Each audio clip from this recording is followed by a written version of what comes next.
Welcome, gentle blade bearer,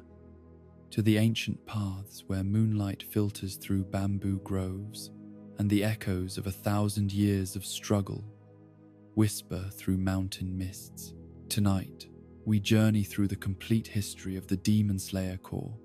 from its mythical origins in the Heian period to its final battle against absolute evil. This is the tale of how ordinary humans chose to stand against supernatural darkness,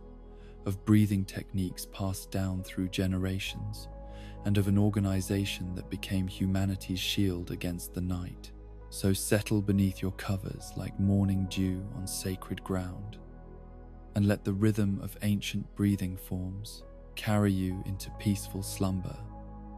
as we explore every chapter of this timeless war between light and shadow. In the ancient mists of the Heian period, when cherry blossoms bloomed over a land that had not yet learned to fear the darkness, there lived a man whose name would become synonymous with humanity's greatest nightmare and deepest shame. Muzan Kibutsuji walked the earth as a nobleman of distinguished bearing, his pale features marked by an aristocratic beauty that concealed the rotting sickness that consumed his body from within, a mysterious ailment that had plagued him since birth and promised to claim his life before his dreams of power and immortality could be realized through conventional means. The Japan of nearly 1,000 years past existed in delicate balance between the visible world of imperial courts and rice paddies, and the invisible realm where spirits dwelled among ancient trees and mountain peaks, where folklore spoke of creatures that emerged from shadows to prey upon the unwary. Yet these tales remained safely contained within the boundaries of superstition and seasonal festivals, rather than daily terror that would grip the nation in centuries to come. The common people lived their lives according to rhythms established by their ancestors, rising with dawn to tend their fields and retreating to their homes when darkness fell, understanding that night belonged to forces beyond human comprehension, but never imagining that such forces might actively seek to destroy everything they held sacred. Muzan's illness had consumed years of his shortened life, in desperate searches for remedies that might extend his existence beyond the limits that his failing body seemed determined to impose, leading him through consultations with physicians whose knowledge proved inadequate for addressing ailments that defied conventional understanding of medicine and human biology. The treatments that various healers attempted provided temporary relief at best, often followed by relapses that left him weaker than before, creating cycles of hope and despair that slowly eroded his faith in traditional approaches to healing, while opening his mind to possibilities that more rational individuals might have dismissed as dangerous folly. The doctor, who appeared in Muzan's life during his most desperate hour, carried knowledge that seemed to transcend the limitations of contemporary medical practice, offering treatments derived from sources that he described in vague terms, while emphasizing the experimental nature of remedies that had never been tested on human subjects. The mysterious physician's appearance suggested foreign influence, perhaps Chinese, or even more exotic origins, while his manner combined confidence with secrecy that should have served as warning about the true nature of his proposed cure. Yet Muzan's desperation made him willing to accept risks that healthy individuals would have found unacceptable. The medicine that this enigmatic healer provided took the form of injections administered with instruments that seemed more advanced than anything contemporary Japanese medicine had developed, their metallic surfaces gleaming with an almost supernatural quality that reflected light in ways that created optical illusions, suggesting movement and life within inanimate materials. The substance itself possessed characteristics that defied easy description, appearing sometimes as liquid darkness that seemed to absorb rather than reflect illumination, other times taking on qualities that reminded observers of fresh blood, yet moved according to patterns that suggested independent consciousness, rather than simple fluid responding to physical forces. The initial effects of this treatment exceeded Muzan's most optimistic expectations, as his failing strength returned with such rapid improvement that he began to believe he had discovered the secret to conquering mortality itself, his previously pale and wasted form filling out with robust health, while his mind became clearer and more focused than it had been since childhood. The enhancement extended beyond simple recovery from illness to encompass capabilities that seemed to transcend normal human limitations, including strength that could shatter stone with casual effort, speed that made his movements appear as blur to ordinary observation,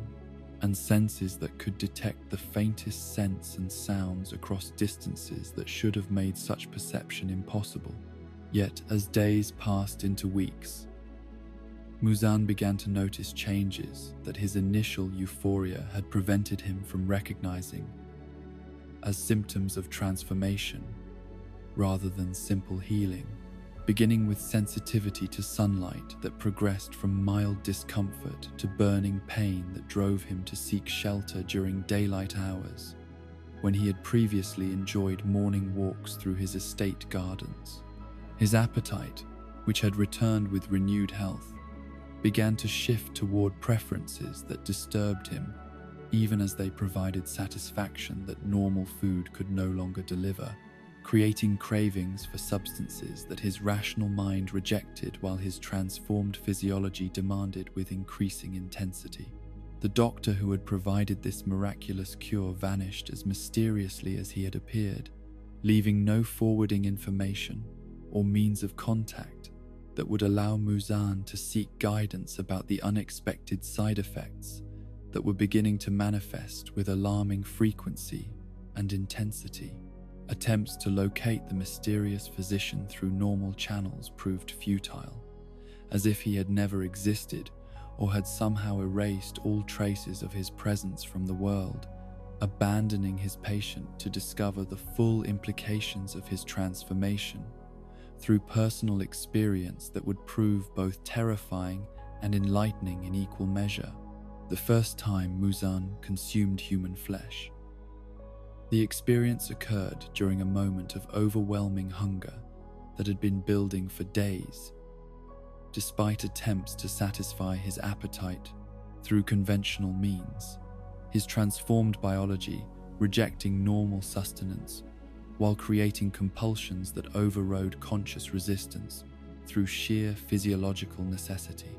The taste and texture that should have revolted any civilized person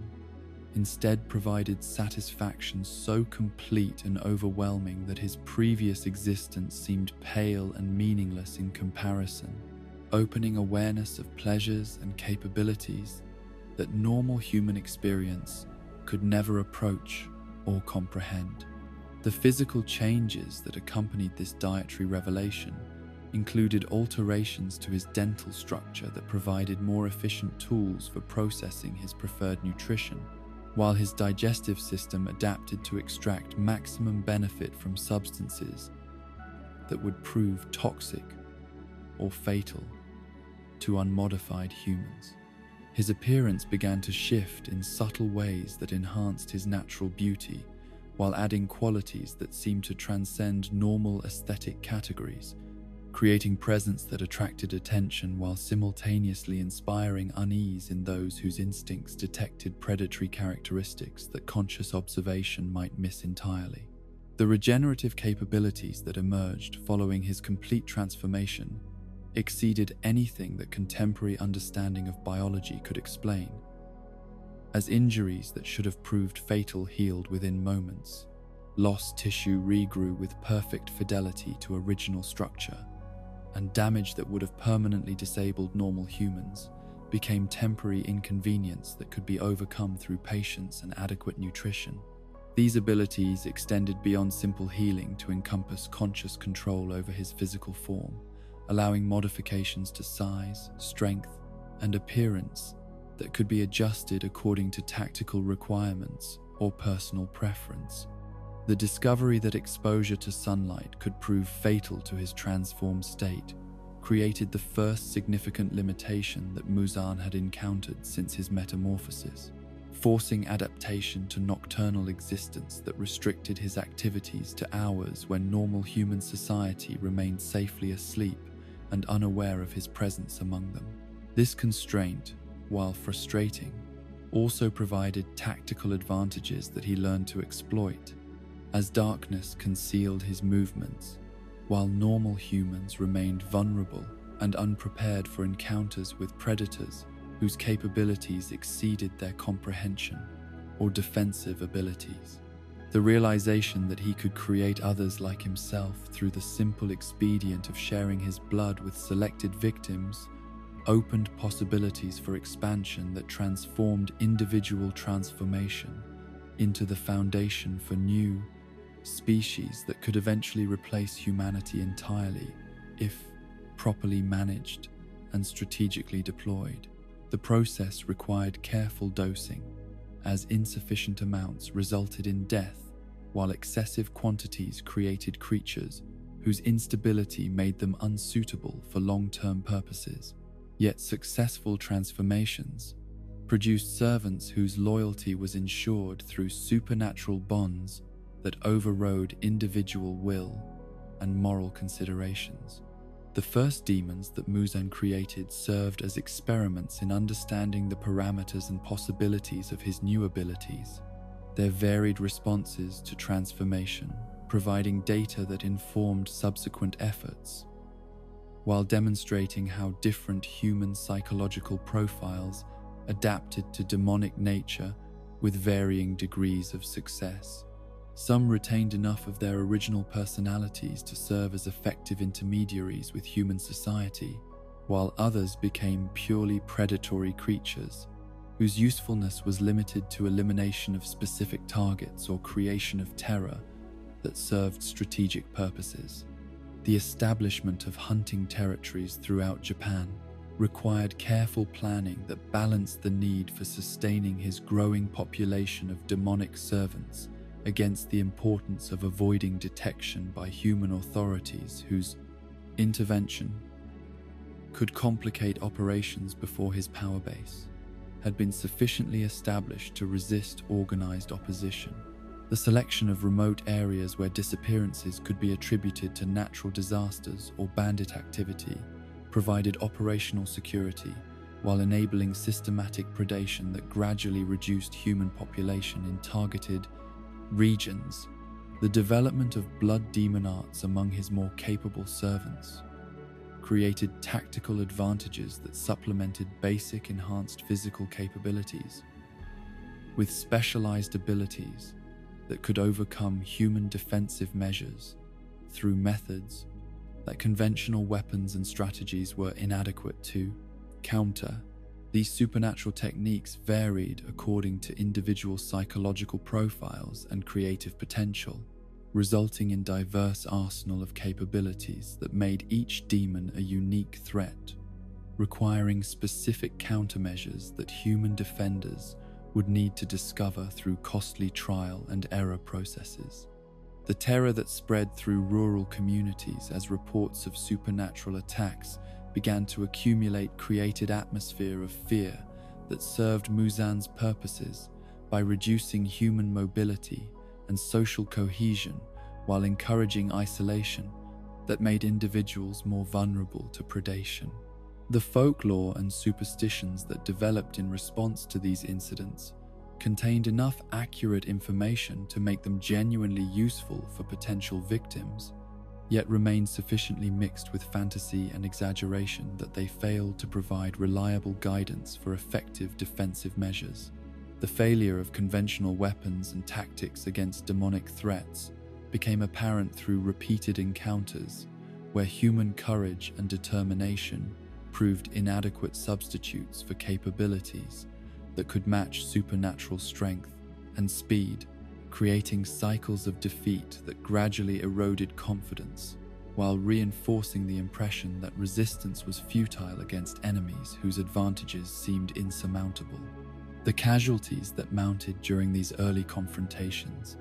included many of the bravest and most capable individuals from affected communities,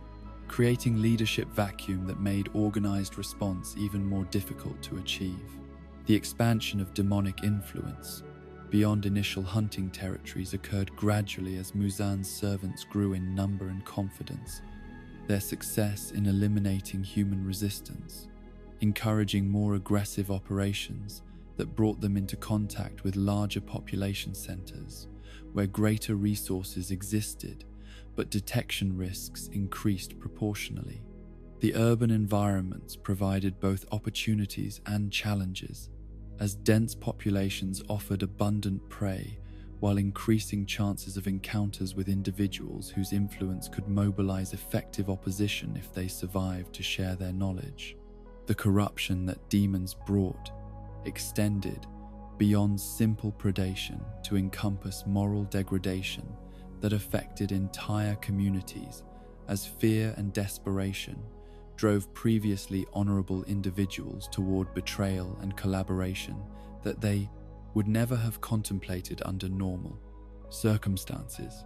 The social fabric that held human society together began to fray as trust eroded and survival instincts overcame ethical considerations, creating conditions where demons could operate with reduced resistance while humans turned against each other rather than uniting against common threats. The economic disruption that accompanied demonic expansion affected trade routes and agricultural production as merchants and farmers abandoned dangerous areas rather than risk encounters that conventional security measures could not prevent, creating cascading effects that weakened human society's ability to maintain the cooperation and resource distribution that civilization required. The isolation of communities that had previously maintained regular contact through commerce and cultural exchange made coordinated response more difficult, while reducing access to information that might have enabled more effective defensive strategies. The religious and philosophical crisis that emerged as traditional beliefs proved inadequate for explaining or addressing supernatural threats created spiritual vacuum that demons could exploit through offers of power and protection that came at prices that recipients rarely understood until after they had committed themselves beyond possibility of redemption. The corruption of religious institutions through infiltration and intimidation eliminated sources of moral guidance, while creating additional vectors for demonic influence that could reach into the heart of human communities through channels that normal suspicion would never examine. And so the ancient nightmare began, spreading across the islands of Japan like plague carried on night winds, transforming a land of poetry and seasonal beauty into hunting ground, where humanity learned to fear the darkness that had once brought peaceful rest and gentle dreams. The demons multiplied in shadow and silence, their hunger growing with each feeding, while their master planned the complete subjugation of the species that had given him birth, but could no longer contain the monster he had chosen to become. In the depths of the Sengoku period, when warlords carved territories from blood and ambition while common folk prayed for peace that seemed as distant as stars reflected in mountain pools, there came into the world a child whose very birth defied the natural order in ways that would reshape humanity's understanding of what mortal flesh could achieve when touched by forces beyond ordinary comprehension. Yoriichi Tsujikuni emerged from his mother's womb, bearing a mark upon his forehead that seemed to pulse within a fire, a crimson flame-like pattern that would prove to be the visible manifestation of abilities so extraordinary that even his own family would struggle to accept the reality of what they had brought into existence through no effort or design of their own. The Tsugikuni household that welcomed this remarkable infant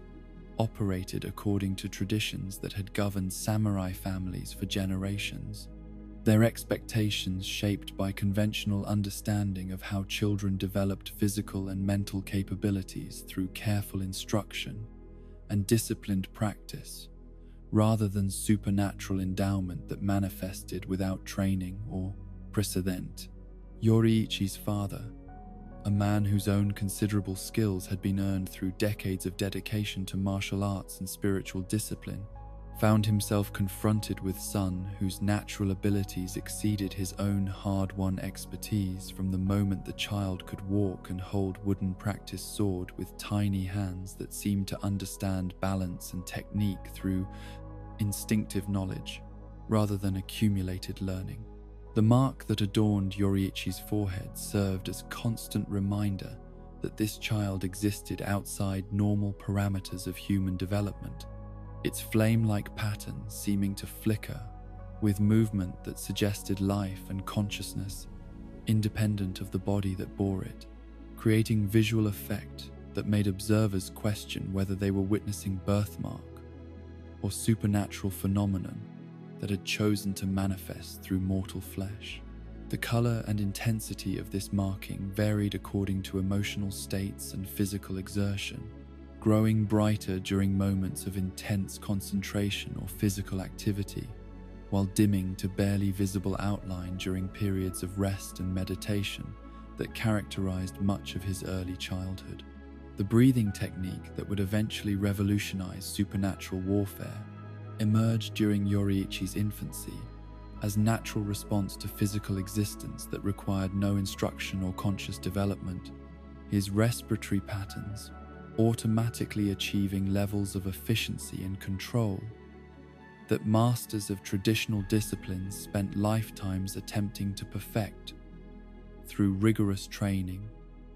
and spiritual discipline. The rhythm and depth of his breathing created internal energy circulation that enhanced every aspect of physical performance while maintaining mental clarity and emotional balance that seemed to transcend normal human limitations imposed by physiological constraints and psychological pressures. Yoriichi's first encounter with wooden practice sword at age 4 revealed coordination and understanding that shocked his family's martial instructors, as movements that should have required years of patient instruction flowed from his small form with precision that suggested muscle memory, inherited from previous existence or supernatural guidance that operated through unconscious channels. The techniques that he demonstrated without formal training incorporated principles that experienced swordsmen recognized as advanced concepts, while displaying innovations that had never been documented in traditional manuals or passed down through established lineages of martial knowledge. The isolation that characterized much of Yoriichi's childhood reflected his family's uncertainty about how to nurture abilities that exceeded their comprehension, while protecting a child whose obvious differences made him target for suspicion and fear from those who viewed exceptional capability as evidence of supernatural corruption or divine punishment visited upon families whose ancestors had committed unspecified transgressions. The decision to limit his contact with outside instructors and potential students arose from practical concerns about maintaining family reputation while preventing knowledge of his abilities from reaching individuals who might seek to exploit or eliminate someone whose existence challenged fundamental assumptions about human potential. The relationship between Yoriichi and his twin brother Michikatsu represented one of the few normal aspects of his early development,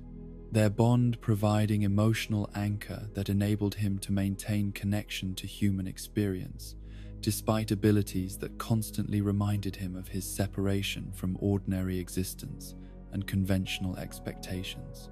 Michikatsu's presence offered opportunity for interactions that were not shaped by awe or fear of supernatural capabilities, creating space for simple, brotherly affection that would prove crucial for maintaining psychological stability throughout a childhood marked by isolation and misunderstanding from most other human contacts. Yet even within this cherished relationship, differences in natural ability created tensions that would eventually reshape both brothers' destinies in ways that neither could have anticipated during their innocent years of shared play and mutual affection that seemed to promise lifetime of cooperation and support. Michikatsu's own considerable talents, which would have marked him as exceptional in any other context, appeared diminished when compared to his twin's effortless mastery of techniques that required maximum effort from everyone else, creating psychological dynamic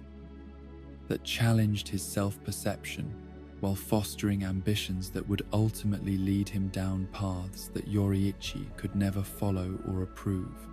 The first demon that Yoriichi encountered manifested during a family journey through mountain passes where his supernatural senses detected malevolent presence that remained invisible to normal human perception. The creature's approach announced through changes in air pressure and olfactory signatures that warned of danger while providing tactical intelligence about opponent whose capabilities remained unknown until direct confrontation revealed the full extent of supernatural threats that had begun to plague the Japanese countryside. The ease with which he eliminated this creature, using techniques that he had never practiced against supernatural opponents, demonstrated how his inherited abilities had been specifically designed for combat against enemies whose power exceeded normal human defensive capabilities.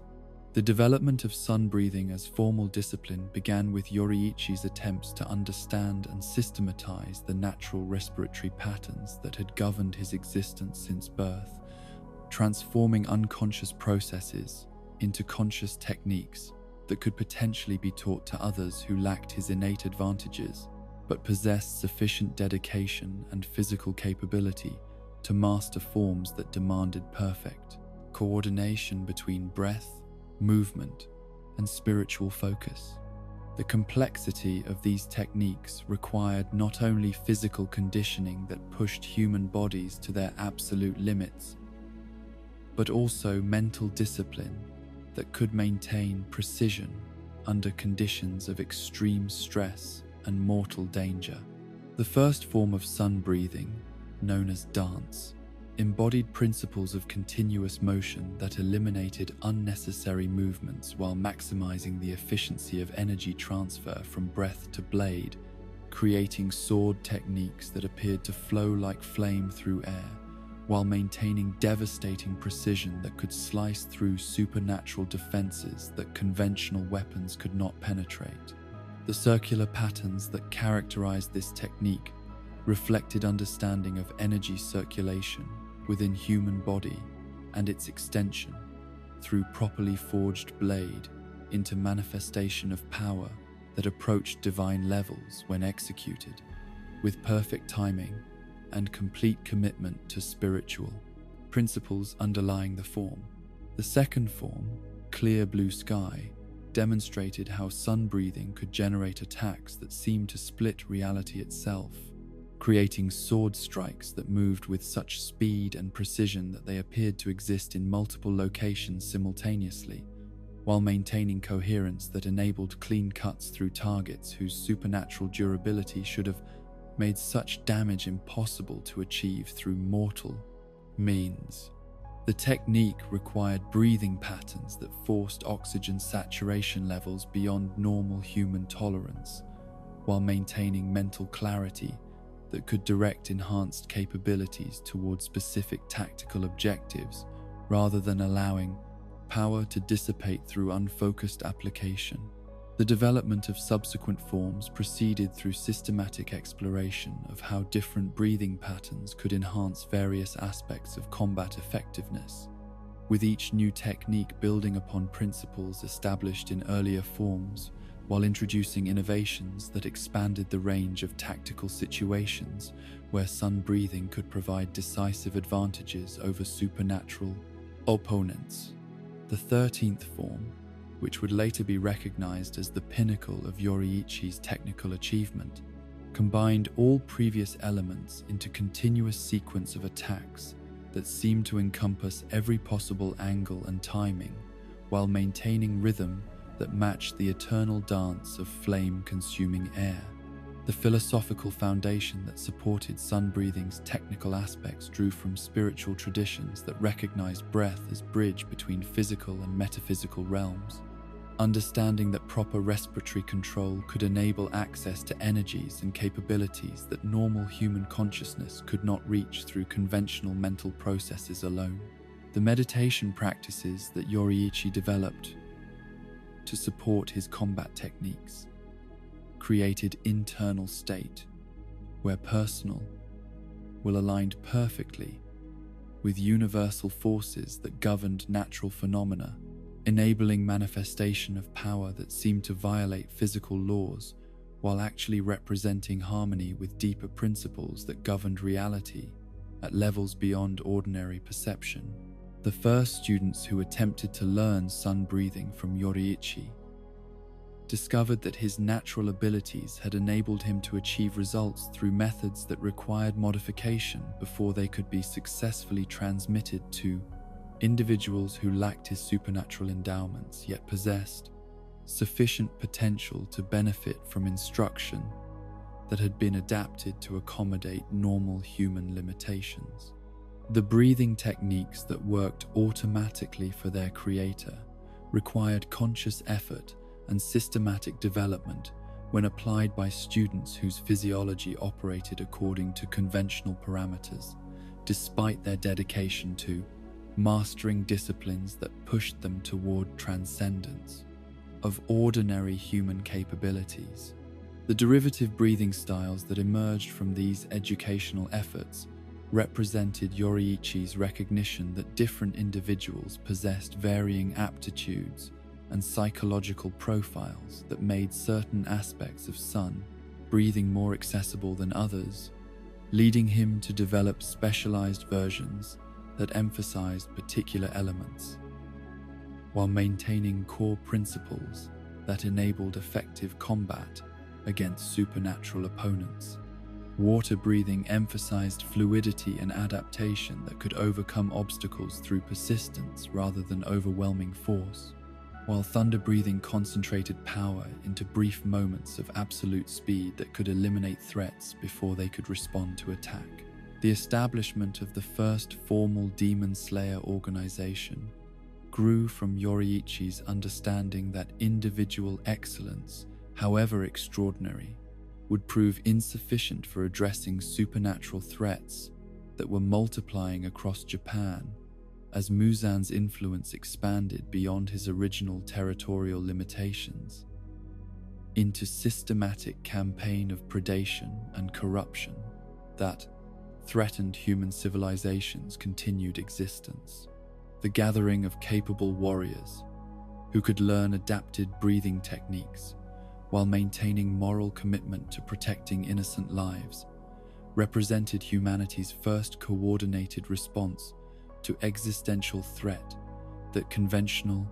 military forces had proven incapable of addressing through traditional methods and strategies. The early missions that this proto-Demon Slayer Corps undertook revealed both the promise and limitations of organized supernatural warfare, as successful elimination of individual demons provided proof that properly trained humans could overcome enemies whose capabilities had previously seemed insurmountable. Yet losses among even skilled operatives demonstrated that training alone could not eliminate risks inherent in combat against opponents whose strength, speed, and regenerative abilities created tactical challenges that required constant innovation and adaptation. The development of specialized equipment, tactical protocols, and support systems reflected growing understanding of what sustained operations against supernatural threats would require in terms of resources and organizational commitment. The encounter between Yoriichi and Muzan that would define both their destinies occurred during a mission that had been planned as routine elimination of reported demon activity in rural district, where disappearances had been attributed to bandit raids until investigation revealed evidence of supernatural predation that required intervention by operatives whose capabilities exceeded those of local authorities or conventional military units. The confrontation that followed provided first direct contact between the ultimate expression of human potential and the progenitor of demonic corruption, creating tactical situation that would determine whether organized resistance to supernatural evil could prove effective against its most powerful manifestation. The battle itself transcended normal understanding of combat as clash between opposing forces whose capabilities operated in different categories of reality, with Yoruichi's perfected sun-breathing techniques meeting Muzan's accumulated centuries of supernatural development and strategic cunning in engagement that tested the absolute limits of what enhanced human abilities could achieve against enemies whose power seemed to violate fundamental laws governing mortal existence. The speed at which both combatants moved made their confrontation barely visible to human observers, creating sonic disturbances and environmental damage that provided indirect evidence of forces being unleashed that exceeded anything natural phenomena could generate. The near success that Yoruichi achieved in this legendary battle demonstrated that proper application of sun breathing could overcome even Muzan's seemingly invincible advantages, bringing humanity's greatest enemy closer to permanent destruction than any subsequent attempt would manage, despite improvements in training, equipment, and tactical understanding that accumulated over centuries of continued conflict. The fact that Muzan survived this encounter only through desperate measures that left him psychologically scarred while physically diminished provided proof that supernatural evil could be defeated by human determination, enhanced through proper technique and unwavering moral commitment. The aftermath of this confrontation revealed both Yoruichi's greatest triumph and his most profound failure, as his inability to complete Muzan's destruction, despite having achieved tactical superiority, ensured that the threat would continue to evolve and adapt while developing countermeasures against techniques that had brought it so close to elimination. The knowledge that he had possessed opportunity to end humanity's supernatural nightmare yet had been prevented from completing his mission by factors beyond his control created psychological burden that would influence every 5-5 subsequent decision throughout his remaining years of service to Demon Slayer cause. The modifications that Muzan implemented following his near-death experience included systematic analysis of sun-breathing's principles and development of defensive measures that would make similar attacks less effective in future encounters, while his creation of upper-rank demons represented direct response to threat that human excellence posed to his continued existence and expansion plans. The establishment of the 12 Kizuki as elite guard capable of challenging even the most skilled demon slayers reflected understanding that individual human capability, however extraordinary, could be countered through superior numbers and coordinated tactics that prevented any single opponent from achieving decisive results. The legacy that Yoruichi established through his brief but transformative presence in human history extended far beyond his personal achievements to encompass institutional changes that would enable continued resistance against supernatural threats long after his death, creating foundation for organizational development that could adapt and evolve while maintaining core principles that distinguished legitimate demon slayers from individuals who might seek to exploit supernatural conflict for personal gain. The breathing techniques that he developed and taught provided tactical capabilities that kept hope alive during centuries of struggle against enemies whose advantages seemed insurmountable to those who lacked access to enhanced human potential. The mystery surrounding Yoruichi's final years and eventual disappearance reflected his recognition that his continued presence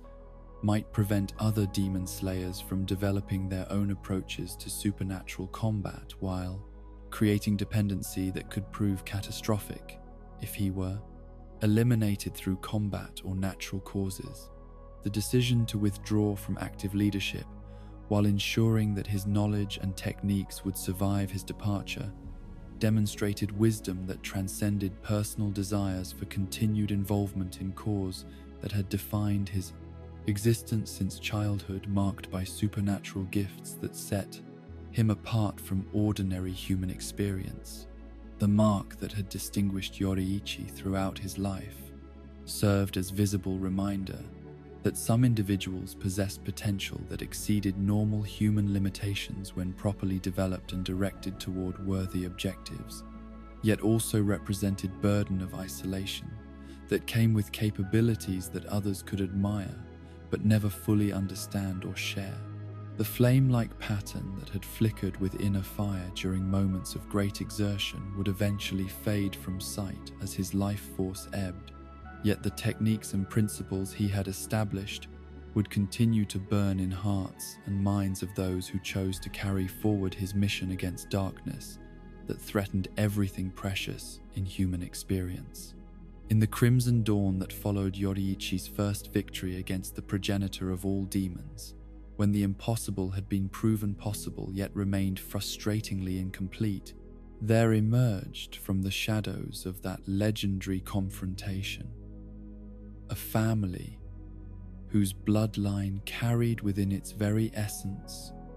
both the curse and the blessing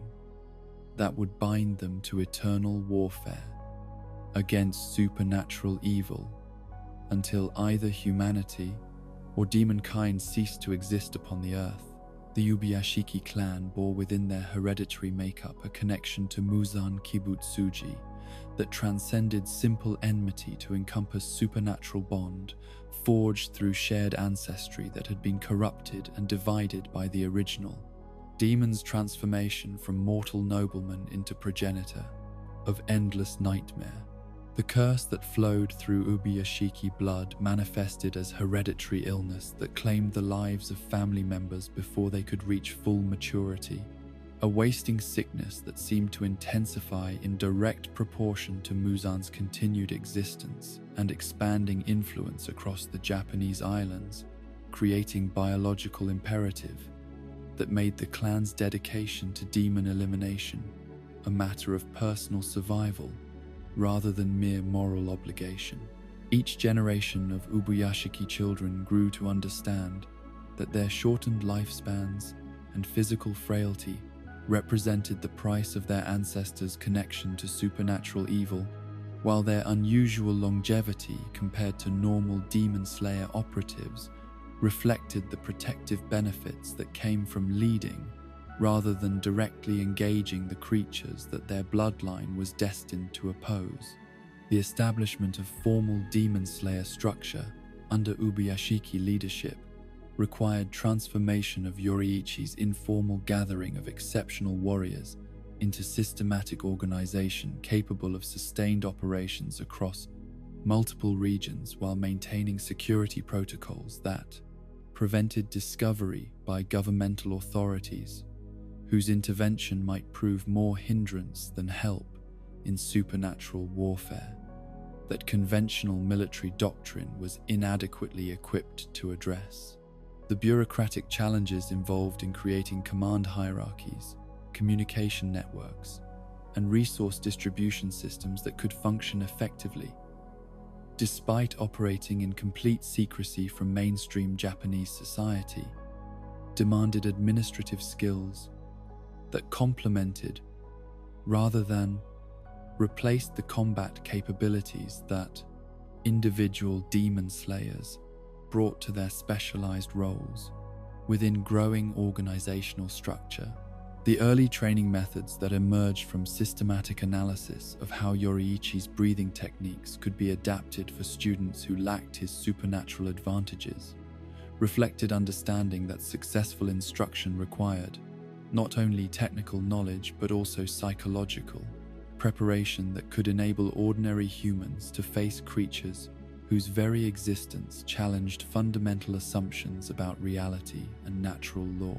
The physical conditioning that formed foundation of Demon Slayer education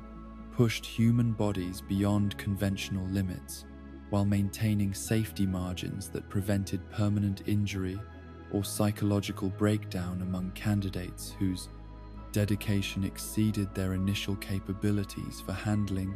stresses that supernatural combat inevitably imposed upon participants. The selection processes that determined which applicants possessed sufficient potential to justify investment in expensive and dangerous training programs required evaluation methods that could identify psychological resilience, moral character, and physical aptitude through testing procedures that provided accurate assessment, while eliminating candidates whose presence might compromise operational security or tactical effectiveness during missions where individual weakness could result in catastrophic failure for entire teams. The rejection of otherwise qualified individuals whose personalities or backgrounds made them unsuitable for organization that demanded absolute loyalty and self-sacrifice created ethical dilemmas that leadership struggled to resolve while maintaining standards that operational realities made non-negotiable. The first Hashira who accepted leadership positions within emerging core structure brought diverse backgrounds and specialized knowledge that enriched organizational capabilities while creating challenges related to coordinating different approaches to supernatural combat that sometimes conflicted with each other, despite shared commitment to protecting human life from demonic predation. The Flame Hashira, whose techniques emphasized direct confrontation and overwhelming offense, needed to coordinate effectively with Water Hashira, whose methods prioritized defensive positioning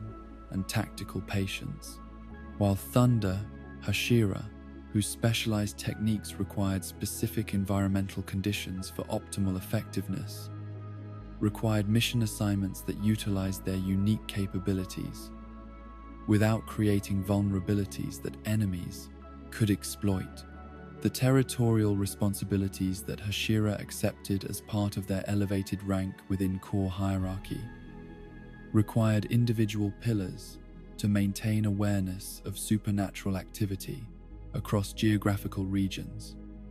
whose size and complexity made comprehensive surveillance impossible through direct observation alone, necessitating development of intelligence networks that combined reports from local contacts with systematic patrol schedules that maximized coverage while minimizing risks associated with predictable movement patterns that intelligent demons might learn to anticipate and counter.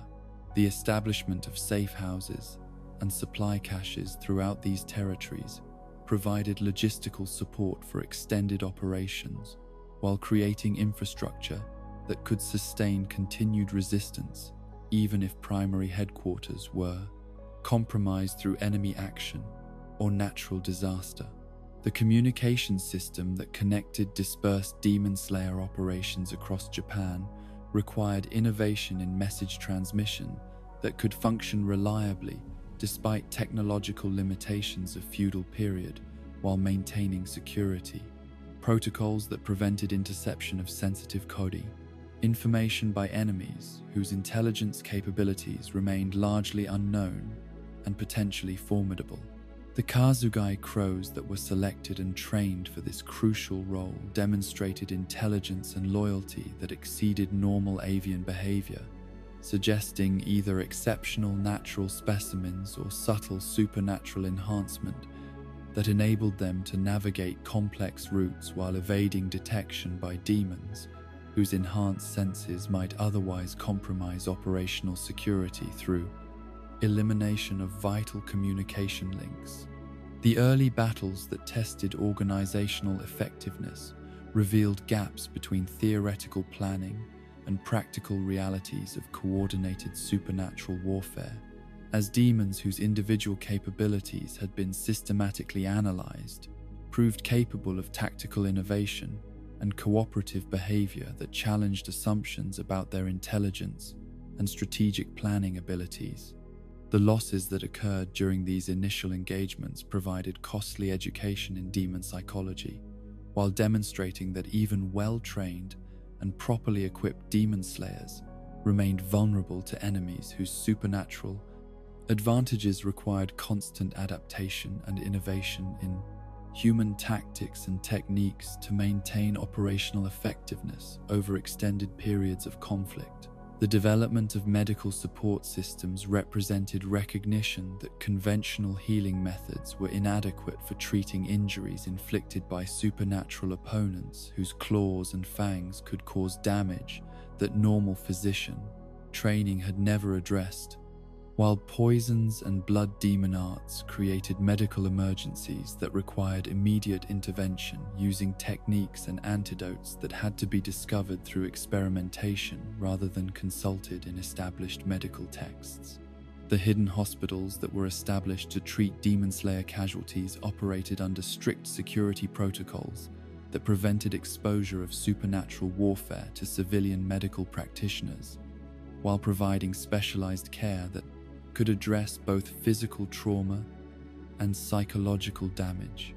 that resulted from encounters with horrors that exceeded normal human experience. The recruitment networks that gradually expanded core membership beyond initial gathering of exceptional individuals required careful balance between maintaining quality standards and achieving numerical strength sufficient for operations whose scope had grown beyond what small elite force could handle effectively, despite superior individual capabilities. The identification of potential candidates through observation of local communities where supernatural activity had been reported provided opportunities to evaluate individuals under conditions of actual stress, while screening for qualities that formal testing procedures might miss, yet also created risks of exposure that could compromise security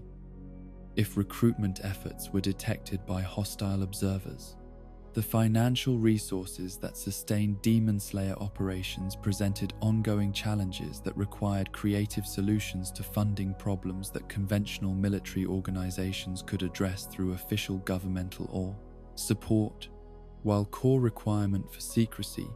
made normal taxation or treasury allocation impossible to obtain or maintain without revealing existence of supernatural threats that authorities were unprepared to acknowledge or address.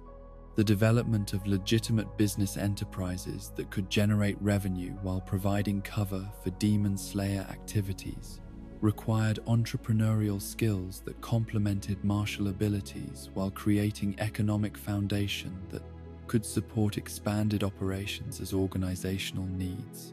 continued to grow.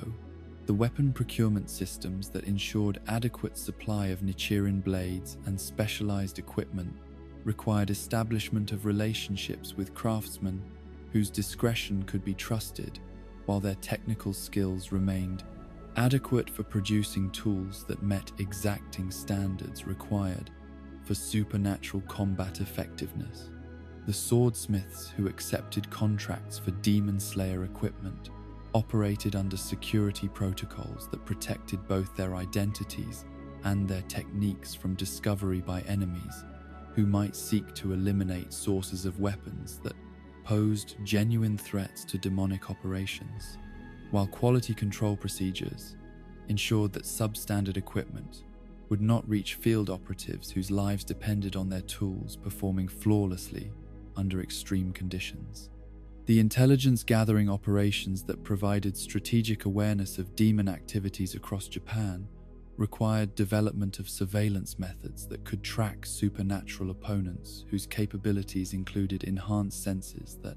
made conventional reconnaissance technique ineffective or counterproductive when applied against enemies who could detect human presence across distances that made observation impossible through normal means. The network of informants who provided reports about unusual incidents and disappearances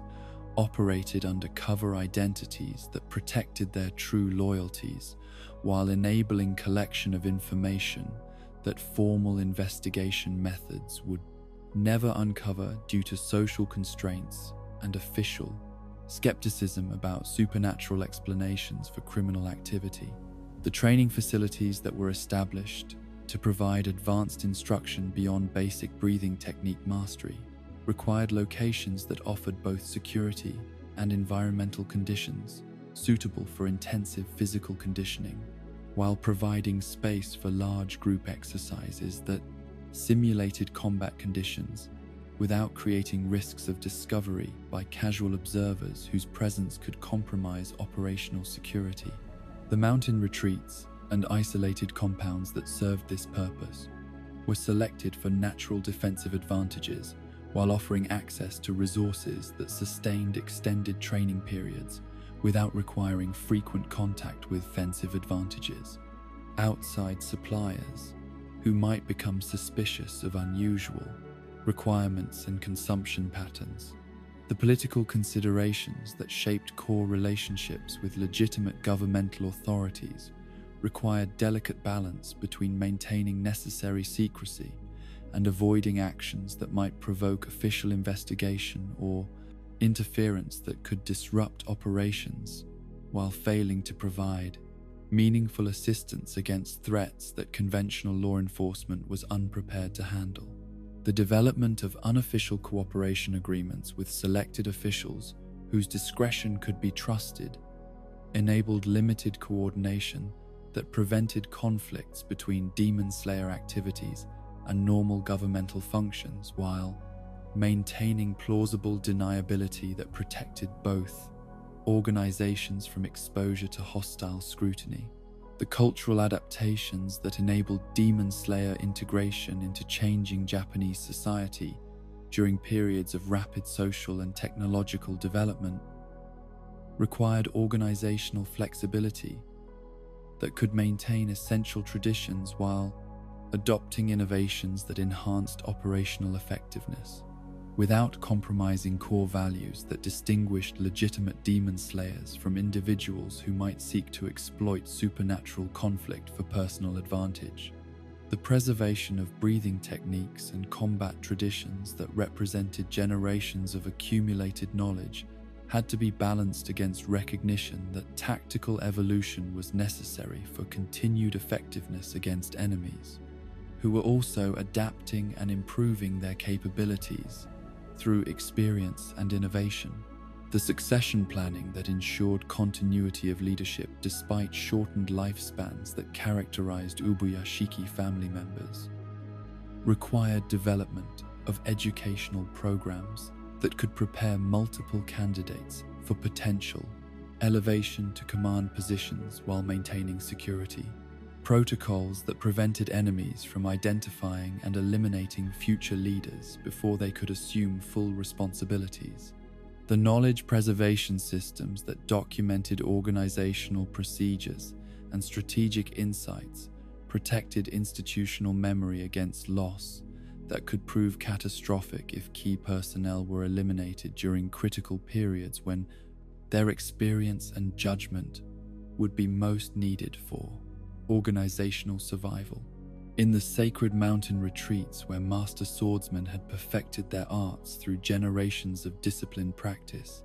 the revolutionary breathing techniques that Yoriichi Tsugakuni had developed from his supernatural understanding of human potential began their transformation into distinct schools of combat philosophy, each one representing a different approach to channeling enhanced respiratory control into manifestations of power that could overcome the seemingly insurmountable advantages that demons possessed through their corrupted nature. The process of derivation from sun breathing's perfect forms required not only technical analysis of movement patterns and breathing rhythms, but also deep understanding of individual psychological profiles that determined which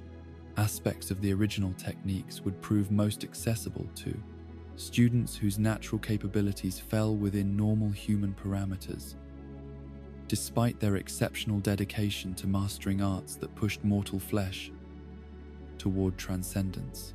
Water breathing emerged as the first and most widely practiced derivative style through the patient efforts of instructors who recognized that Yoriichi's flame-like techniques required modification that emphasized fluidity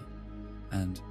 adaptation over the overwhelming directness that characterized Sun Breathing's pure forms, creating combat methodology that could overcome obstacles through persistent application of pressure rather than attempting to achieve immediate decisive results that might prove beyond the capabilities of practitioners who lacked their founders' supernatural endowments. The philosophical foundation that supported water breathing drew inspiration from natural phenomena that demonstrated how seemingly gentle forces could reshape the hardest materials through patient application over extended periods, teaching demon slayers to view combat as process of gradual erosion rather than single moment of absolute triumph or defeat. The first form of water breathing, known as water surface slash, embodied principles of surface tension and horizontal cutting that could sever demon flesh through techniques that appeared deceptively simple, while requiring precise timing and breath control that many students spent years attempting to master with any degree of reliability under combat conditions. The horizontal nature of this attack created tactical advantages against opponents whose supernatural strength and speed made vertical strikes difficult to execute with sufficient accuracy for achieving decisive results, while the flowing motion that characterized proper execution enabled smooth transitions between offensive and defensive positioning that could adapt to rapidly changing combat situations without creating vulnerabilities that experienced demon might exploit. The second form, water wheel, demonstrated how circular motion principles could generate continuous cutting force that maintained effectiveness even when individual strikes failed to achieve complete penetration of supernatural defenses, creating sustained pressure that could overwhelm demonic regeneration through accumulated damage that exceeded their healing capabilities. When properly applied by practitioners whose stamina and technique remained consistent throughout extended engagements, the spinning motion that defined this technique required core strength and balance training that pushed students beyond normal physical conditioning while teaching breath control methods that could maintain enhanced performance levels despite the dizziness and disorientation that circular movement patterns inevitably produced during intensive practice sessions. The development of subsequent water-breathing forms proceeded through systematic exploration of fluid dynamics, principles that could be translated into sword techniques, capable of overcoming specific tactical challenges that demon slayers encountered during field operations against supernatural opponents whose individual capabilities created unique problems requiring specialized solutions. The third form, flowing dance, incorporated elements of evasive movement that enabled practitioners to maintain offensive pressure while avoiding counterattacks through positioning changes that flowed seamlessly from one technique into the next without creating pauses or hesitations that might provide openings for enemy exploitation during high-speed combat exchanges. Thunder breathing represented philosophical approach that concentrated enhanced human capabilities into brief moments of absolute power, recognizing that some practitioners possessed psychological profiles that made sustained combat effectiveness less achievable than explosive application of maximum capability during critical seconds, when proper timing could eliminate threats before they could respond with their own supernatural advantages. The breathing patterns that supported thunder breathing techniques required different physiological adaptations than water breathing demanded, emphasizing rapid oxygen intake and circulation that could fuel muscles and nervous system for performance that exceeded normal human limitations during brief periods, rather than maintaining enhanced capability over extended durations that might prove impossible for individuals whose natural endurance fell within conventional ranges despite intensive conditioning. The first form of thunder breathing, thunderclap and flash, embodied the essential principle that speed could overcome strength when properly focused and timed, enabling practitioners to eliminate demons through single, perfectly executed strike that arrived faster than supernatural reflexes could detect and counter, despite the enhanced sensory capabilities that most demons possessed as a result of their transformation from human to monster. The technique required not only physical conditioning that could generate explosive movement, but also mental discipline that could maintain precision and accuracy, despite the enormous forces involved in acceleration and deceleration that occurred within time frames, measured in fractions of seconds, rather than the deliberate pacing that characterized other breathing styles.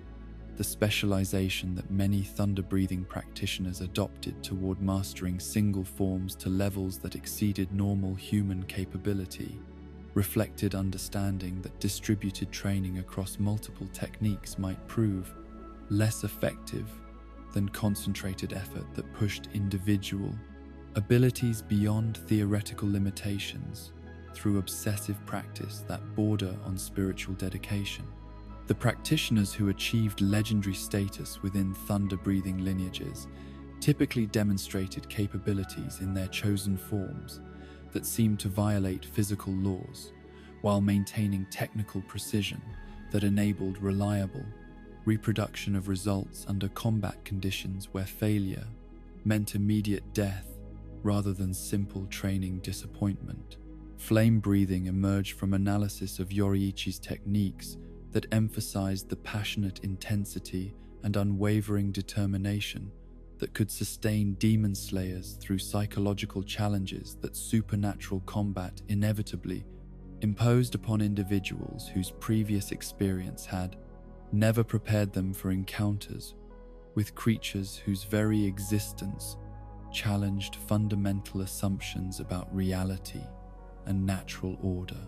The breathing patterns that characterized flame breathing created internal state of controlled combustion that enhanced physical capabilities, while generating psychological fortitude that could resist fear and despair that demons often employed as psychological weapons to overcome human opponents, whose technical skills might otherwise prove adequate for achieving victory in purely physical confrontation. The philosophical framework that supported flame-breathing instruction emphasized personal responsibility and protective instincts that transformed individual combat effectiveness into expression of love and dedication toward those whose safety depended on Demon Slayer success, creating emotional foundation that could sustain practitioners through trials that purely technical training might prove inadequate to address, when motivation and determination became more important than mechanical skill application. The concept of burning heart that characterized advanced flame-breathing practitioners represented psychological state where personal desires and fears were consumed in service of higher purposes that transcended individual survival to encompass protection of everything valuable in human experience.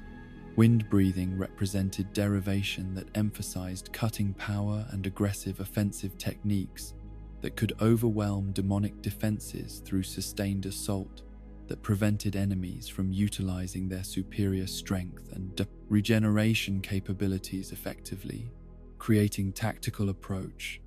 that prioritized maintaining initiative through continuous attack rather than allowing demons to dictate the pace and nature of combat engagement. The breathing techniques that supported wind breathing required physiological adaptations that enhanced lung capacity and respiratory efficiency beyond normal human ranges, while maintaining cardiovascular conditioning that could sustain high-intensity performance throughout extended combat, sequences that might last significantly longer than the brief encounters that other breathing styles were designed to resolve quickly. The philosophical approach that distinguished wind breathing from other derivative styles reflected understanding that some demons possessed capabilities that made defensive or evasive tactics inadequate for achieving victory requiring practitioners who could match supernatural aggression with human determination, enhanced through breathing techniques that pushed physical capabilities toward levels that approached demonic advantages, while maintaining moral framework that distinguished legitimate demon slayers from individuals who might be corrupted by exposure to powers that exceeded normal human limitations. The mental conditioning that accompanied wind-breathing training emphasized controlled fury that could fuel combat effectiveness without compromising judgment or tactical thinking that successful supernatural warfare required. Stone breathing embodied principles of immovable defense and overwhelming strength that could create tactical advantages for practitioners whose physical builds and psychological profiles made them more suitable for absorbing and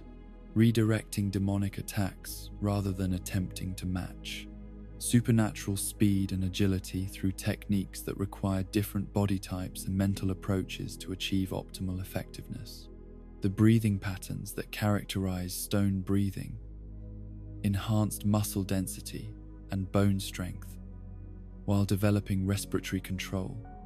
that could maintain enhanced physical capabilities throughout prolonged engagements where endurance and determination proved more important than explosive speed or technical complexity. The defensive applications that made stone breathing particularly effective against certain types of demons reflected understanding that supernatural combat often required practitioners who could serve as immovable anchors around which more mobile team members could maneuver, while maintaining tactical coordination that maximized collective effectiveness against enemies whose individual power might prove overwhelming for any single opponent, regardless of their training level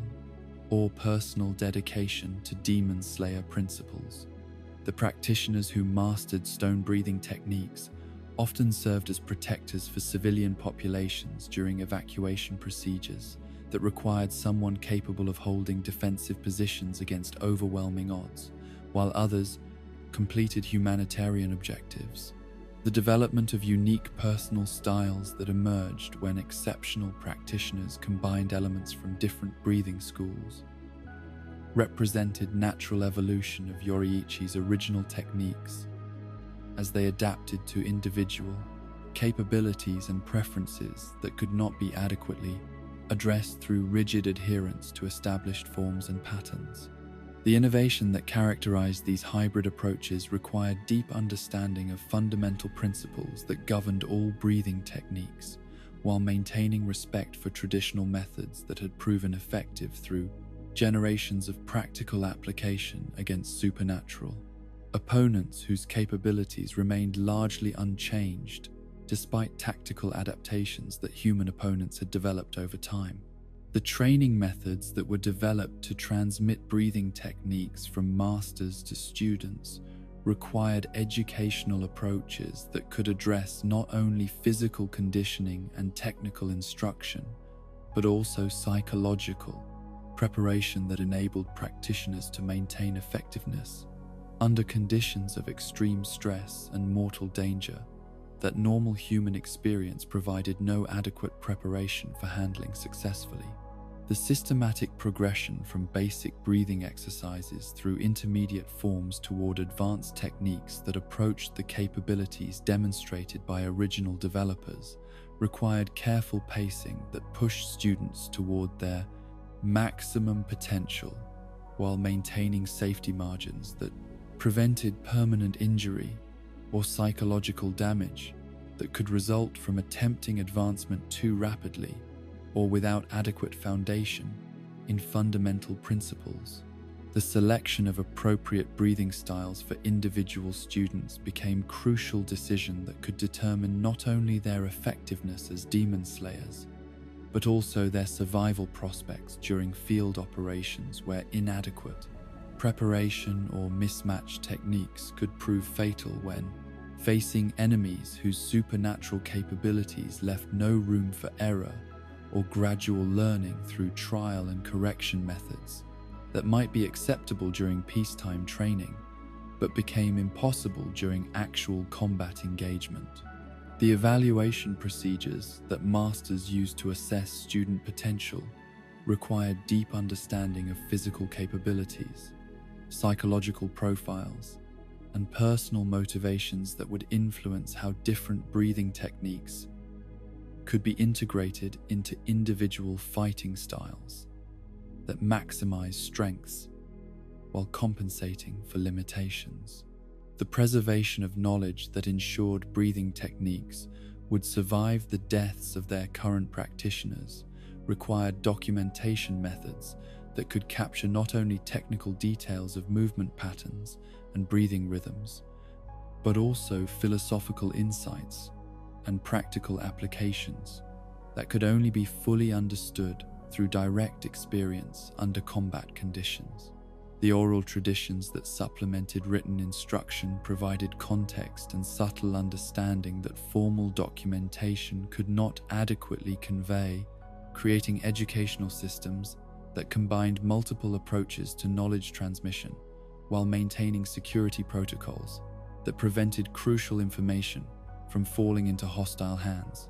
The adaptation of breathing techniques to changing tactical requirements reflected ongoing evolution that enabled Demon Slayer effectiveness to remain current despite innovations in demonic capabilities and strategic approaches that required human responses to maintain pace with supernatural threats whose own development continued through experience gained in encounters with increasingly skilled human opponents. The flexibility that characterized successful breathing schools enabled incorporation of new insights, while maintaining core principles that distinguished legitimate techniques from innovations that might compromise safety or effectiveness, in pursuit of novelty or apparent advantages that proved illusory under actual combat conditions. The spiritual dimensions that accompanied advanced breathing technique mastery represented aspects of Demon Slayer training that exceeded purely physical or technical considerations to encompass philosophical understanding of human potential and moral responsibility that gave meaning to supernatural combat beyond simple survival or tactical victory. The meditation practices that complemented physical training created mental states that enabled access to enhanced capabilities while maintaining psychological balance that could resist corrupting influences that prolonged exposure to supernatural violence might otherwise impose upon practitioners, whose original moral framework had been developed for normal human social interaction rather than life or death conflict against enemies whose nature challenged fundamental assumptions about good and evil. In the crystalline dawn that followed the establishment of formal breathing techniques and organizational structure, there emerged within the Demon Slayer core a recognition that exceptional leadership would be required to coordinate operations across the vast territories of Japan, where supernatural threats manifested with increasing frequency and sophistication, leading to the creation of an elite rank that would embody the pinnacle of human achievement in supernatural warfare, while bearing responsibilities that exceeded individual combat effectiveness to encompass strategic planning, regional coordination, and the psychological burden of serving as symbols of hope for both their subordinates and the civilian populations whose lives depended on their unwavering dedication to principles that transcended personal survival or conventional military glory. The Hashira system that crystallized from these operational necessities represented more than simple hierarchical organization, embodying philosophical understanding that true strength in supernatural warfare required not only technical mastery and physical capability, but also spiritual development that could sustain individuals through trials that would break lesser practitioners while inspiring others to achieve levels of performance that seemed impossible when measured against normal human limitations. The 9 pillars who would eventually constitute the complete Hashira structure each represented different aspects of human potential when properly focused and developed through decades of training that pushed mortal flesh and spirit toward transcendence of ordinary constraints while maintaining essential humanity that distinguished legitimate demon slayers from those who might be corrupted by exposure to powers that exceeded conventional understanding of what mortals could achieve. The establishment of Hashira rank required careful consideration of selection criteria that could identify individuals whose capabilities exceeded those of standard demon slayers, while ensuring that elevation to such positions would not create internal divisions or resentment among core members, whose own contributions remained essential for organizational effectiveness, despite lacking the extraordinary qualities that distinguished potential pillars from even highly skilled operatives. The balance between recognizing exceptional ability and maintaining unit cohesion demanded diplomatic skills that complemented combat prowess while creating advancement pathways that encouraged excellence without fostering destructive competition between demon slayers, whose cooperation remained crucial for mission success. The responsibilities that Hashira accepted upon elevation to pillar status encompassed far more than enhanced combat assignments, including territorial oversight that required maintaining awareness of supernatural activity across geographical regions, whose size and complexity made comprehensive surveillance impossible through direct observation alone, necessitating development of intelligence networks and patrol schedules that maximized coverage while minimizing risks associated with predictable movement patterns that intelligent demons might learn to anticipate and exploit. The administrative burden that accompanied these regional responsibilities required skills that many exceptional warriors had never developed through combat training, demanding rapid acquisition of organizational and analytical capabilities that could support decision-making processes affecting thousands of lives across multiple operational theaters. The selection process that determined which demon slayers possessed sufficient potential to justify consideration for Hashira rank involved evaluation methods that extended beyond simple combat effectiveness to encompass leadership, qualities, moral character, and psychological resilience that could sustain individuals through challenges that would test every aspect of their development while requiring them to make decisions whose consequences might determine the survival or destruction of destruction. Anti-community. The testing procedures that identified potential pillars often occurred during actual missions, where candidates' responses to extreme stress and moral complexity provided more accurate assessment of their suitability for advancement than any formal examination could achieve through simulated conditions. The Flame Hashira lineage represented an approach to demon slaying that emphasized passionate intensity and protective instincts as sources of power that could overcome supernatural advantages through sheer force of will, channeled through breathing techniques that transformed emotional commitment into physical capability exceeding normal human limitations. The practitioners who achieved pillar status within this tradition typically demonstrated unwavering optimism and infectious enthusiasm that could inspire subordinates while maintaining tactical effectiveness against opponents whose psychological warfare often proved as dangerous as their physical attacks, creating leadership style that combined strategic thinking with emotional intelligence, capable of sustaining morale during extended campaigns against enemies whose corruption sought to undermine human determination through despair and hopelessness.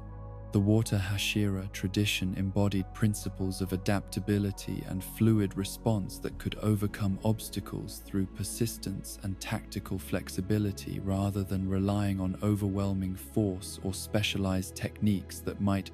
prove ineffective against enemies whose capabilities required creative countermeasures developed through careful observation and analytical thinking. The pillars who mastered water breathing approaches typically served as strategic coordinators whose calm assessment of complex situations enabled effective deployment of resources, while their combat techniques provided reliable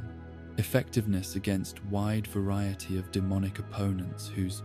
individual characteristics required different tactical approaches for optimal results. The Thunder Hashira lineage represented specialization that concentrated human potential into brief moments of absolute power, recognizing that certain practitioners possessed psychological profiles that made explosive application of maximum capability more achievable than sustained combat effectiveness over extended periods, yet also acknowledging that such concentrated power could prove decisive in situations where conventional approaches might prove inadequate for eliminating threats whose supernatural advantages seemed insurmountable through normal tactical methods. The pillars who achieved mastery within thunder-breathing traditions often served as elite strike forces whose capabilities could be deployed against specific high-value targets whose elimination might prove crucial for broader operational success. The Wind Hashira approach emphasized aggressive offensive techniques and cutting power that could overwhelm demonic defenses through sustained assault that prevented enemies from utilizing their superior regeneration capabilities effectively, while maintaining initiative that forced supernatural opponents into reactive postures where their advantages became less pronounced. The practitioners who reached pillar status within wind-breathing lineages typically demonstrated psychological profiles that could channel controlled fury into tactical effectiveness without compromising judgment or strategic thinking, creating combat leaders whose intensity could inspire others, while their technical skills provided reliable results against opponents whose corruption made them particularly dangerous to human psychological well-being. The Stone Hashira tradition represented understanding that immovable defense and overwhelming strength could create tactical advantages that complemented more mobile approaches used by other pillars, while providing anchor points around which complex operations could be coordinated without losing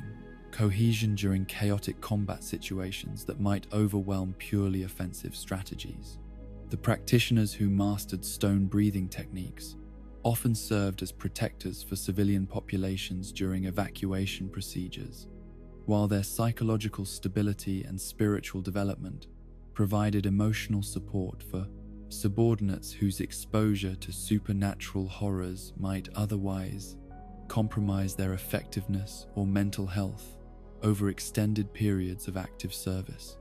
The Mist Hashira approach embodied principles of deception and misdirection that could overcome supernatural senses and enhanced awareness that most demons possessed as a result of their transformation from human to monster, creating tactical capabilities that enabled surprise attacks and evasive maneuvers that could prove decisive against enemies whose individual power might overwhelm direct confrontation approaches. The pillars who achieved mastery within mist-breathing traditions typically demonstrated analytical intelligence and creative problem-solving abilities that enabled development of unconventional strategies, while their combat techniques provided options for situations where standard approaches might prove inadequate for achieving mission objectives without unacceptable casualties. The Serpent Hashira lineage represented specialization in flexible combat techniques and poison-based strategies that could overcome demonic regeneration through methods that conventional weapons could not duplicate, creating tactical options for situations where standard elimination procedures might prove ineffective against enemies whose supernatural durability required alternative approaches for achieving permanent destruction. The practitioners who reached pillar status within serpent breathing schools often demonstrated personality traits that enabled them to function effectively despite social isolation that their specialized techniques and psychological profiles might create, maintaining operational readiness, while developing capabilities that other demon slayers might find disturbing or morally questionable. The insect Hashira tradition embodied scientific approach to supernatural warfare that supplemented traditional sword techniques with chemical knowledge and medical understanding that created tactical capabilities unavailable to practitioners who relied purely on breathing, enhancement, and physical prowess, demonstrating how intellectual development could multiply combat effectiveness when properly integrated with established demon slayer methodologies.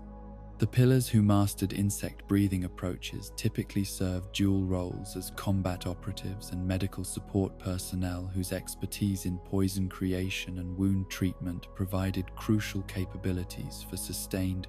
operations against enemies whose attacks could cause injuries that normal medical knowledge was inadequately prepared to address. The Love Hashira approach represented unique adaptation of breathing techniques that emphasized flexibility and protective instincts as sources of power that could overcome supernatural threats through creative application of enhanced human capabilities, rather than direct confrontation with enemies, whose individual strength might prove overwhelming for practitioners who lacked specialized tactical advantages. The practitioners who achieved pillar status within this tradition typically demonstrated extraordinary physical flexibility and emotional openness that enabled development of techniques that other demon slayers might find impossible to execute effectively,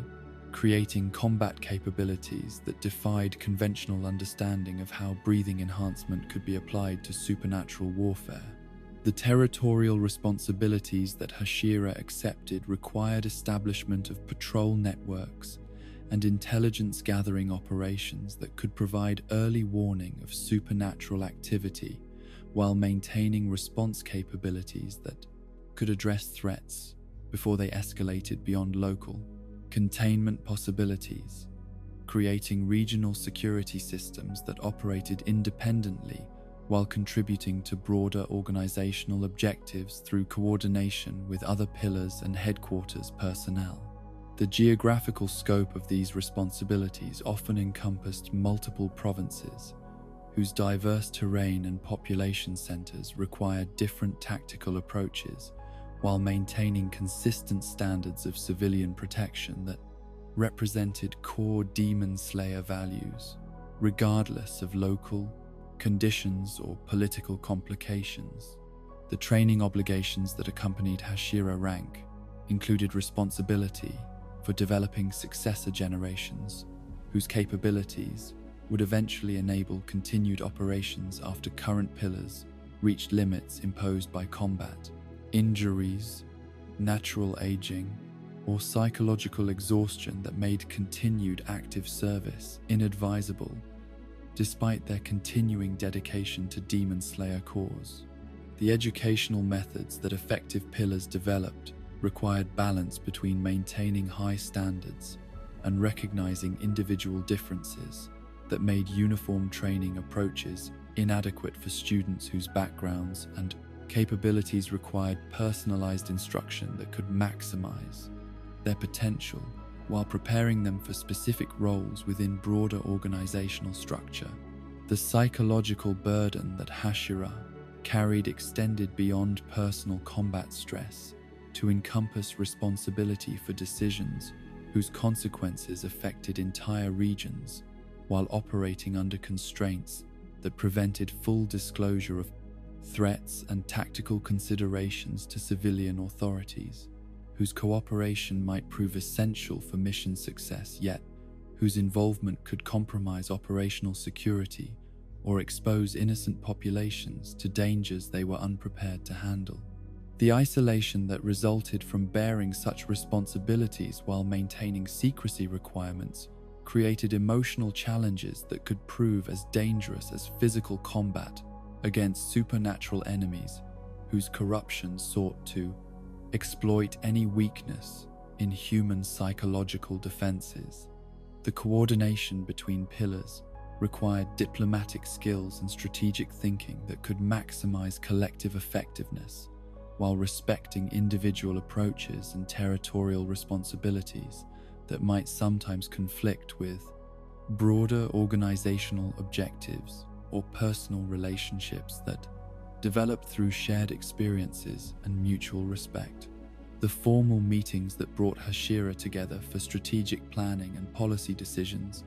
provided opportunities for knowledge sharing while creating potential for disagreements that required resolution through compromise and consensus building, rather than hierarchical authority that might undermine the collegial relationships essential for maintaining unit cohesion among individuals whose exceptional abilities made them accustomed to operating with considerable independence. The relationship between Hashira and Ubuyashiki leadership represented unique dynamic, where exceptional warriors accepted guidance from individuals whose physical capabilities fell far short of their own, while providing military expertise and operational knowledge that informed strategic decisions affecting entire Demon Slayer organization and its relationship with broader Japanese society. The respect that pillars showed for masters whose wisdom and moral authority transcended physical limitations demonstrated understanding that effective leadership required qualities beyond combat effectiveness, while their willingness to accept dangerous assignments without question reflected dedication to principles that made personal survival secondary to organizational mission success. The legacy that individual Hashira created through their service extended beyond personal achievements to encompass institutional changes and tactical innovations that would influence Demon Slayer operations for generations after their own active careers ended through death, retirement, or elevation to advisory roles that utilized their accumulated knowledge while reducing exposure to physical dangers that long-term combat service inevitably imposed upon even the most capable practitioners. The techniques and philosophical approaches that successful pillars developed provided foundation for continued evolution of Demon Slayer capabilities,